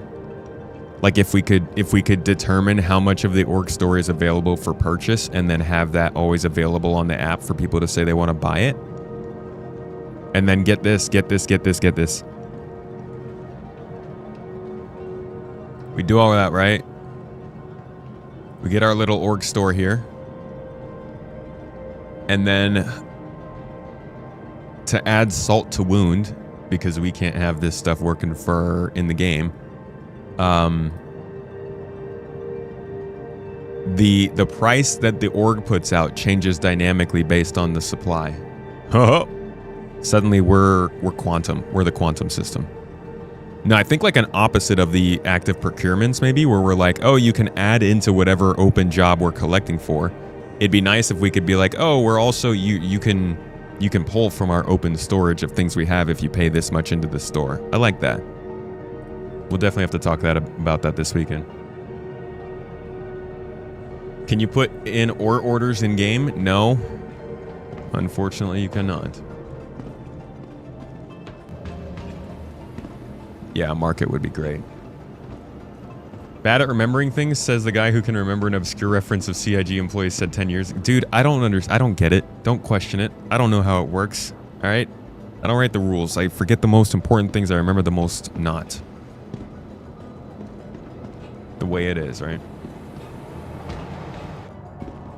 Maybe this year we'll get something to buy and sell using. I hope so. Until then, we'll have to just keep building our own systems. And until then, guys, I am all done for the day. We have a busy day ahead of us. Going to see the OB. Get another check-in with our baby, who I've been talking to nonstop lately because he's been responding more and more to my voice. And we will be heading out for our baby moon tomorrow. We're going to take our last little trip, me and Mrs. T, before we really start hunkering down, nesting, and getting ready for the little one. So we'll be out for the rest of the week. Back to the stream on Saturday. I should have an exclusive video coming out for those of you who are supporters, probably by like Thursday or Friday, something about the Van Duel, and some Space Tomato 2s elsewhere throughout the week. But for the most part, content's going to be relatively quiet from me this week. And that's that. That's how it be.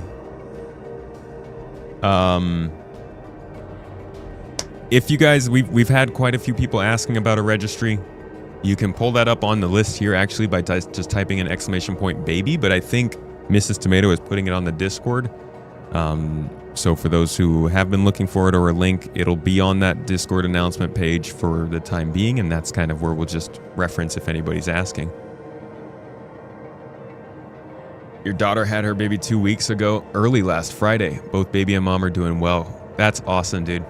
Congratulations to your daughter and also for you. Being a grandie. That's exciting, dude. Thank you for the good wishes, everybody. Thank you for the love and support you're sending over to our baby boy. He's growing. And we're very, very, very, very freaking happy and ecstatic to see him sometime soon. We reach viability this week. So, big times. Big stuff. I'm going to send you all over to another Star Citizen streamer for the day. It's been a little while since we raided Enterprise. Why don't I send you over there? One of the more impressive stream setups you can find in Star Citizen. He does the drums. He does the setups. He's got so many freaking cameras. Honestly, I kind of want to take one of I want some of them cameras. No, but really, go check out his stream. Check out his person. Give him some love. Drop the toes in chat. And be the good folks you know you are. Just now? What's just now? How often does your org go through the new applicants and accept or reject? Usually every day or two. I'd give it 48 hours. Or 7 days, as Mrs. Tomato says. She's much more on top of that than me, so listen to her, not me. Either ways, thanks for the good wishes. We're going to enjoy the baby moon. We'll post a picture or two to the Discord just to say hi to everybody. Thank you again. You're amazing. Love ya. Take care of yourselves. Eat something you love today. Do something you love. You know, all the things. You're good people. You deserve good things. I'll see you on Saturday. Bye-bye, my folks. Bye-bye. Have a good day. I'll see you later. Yay!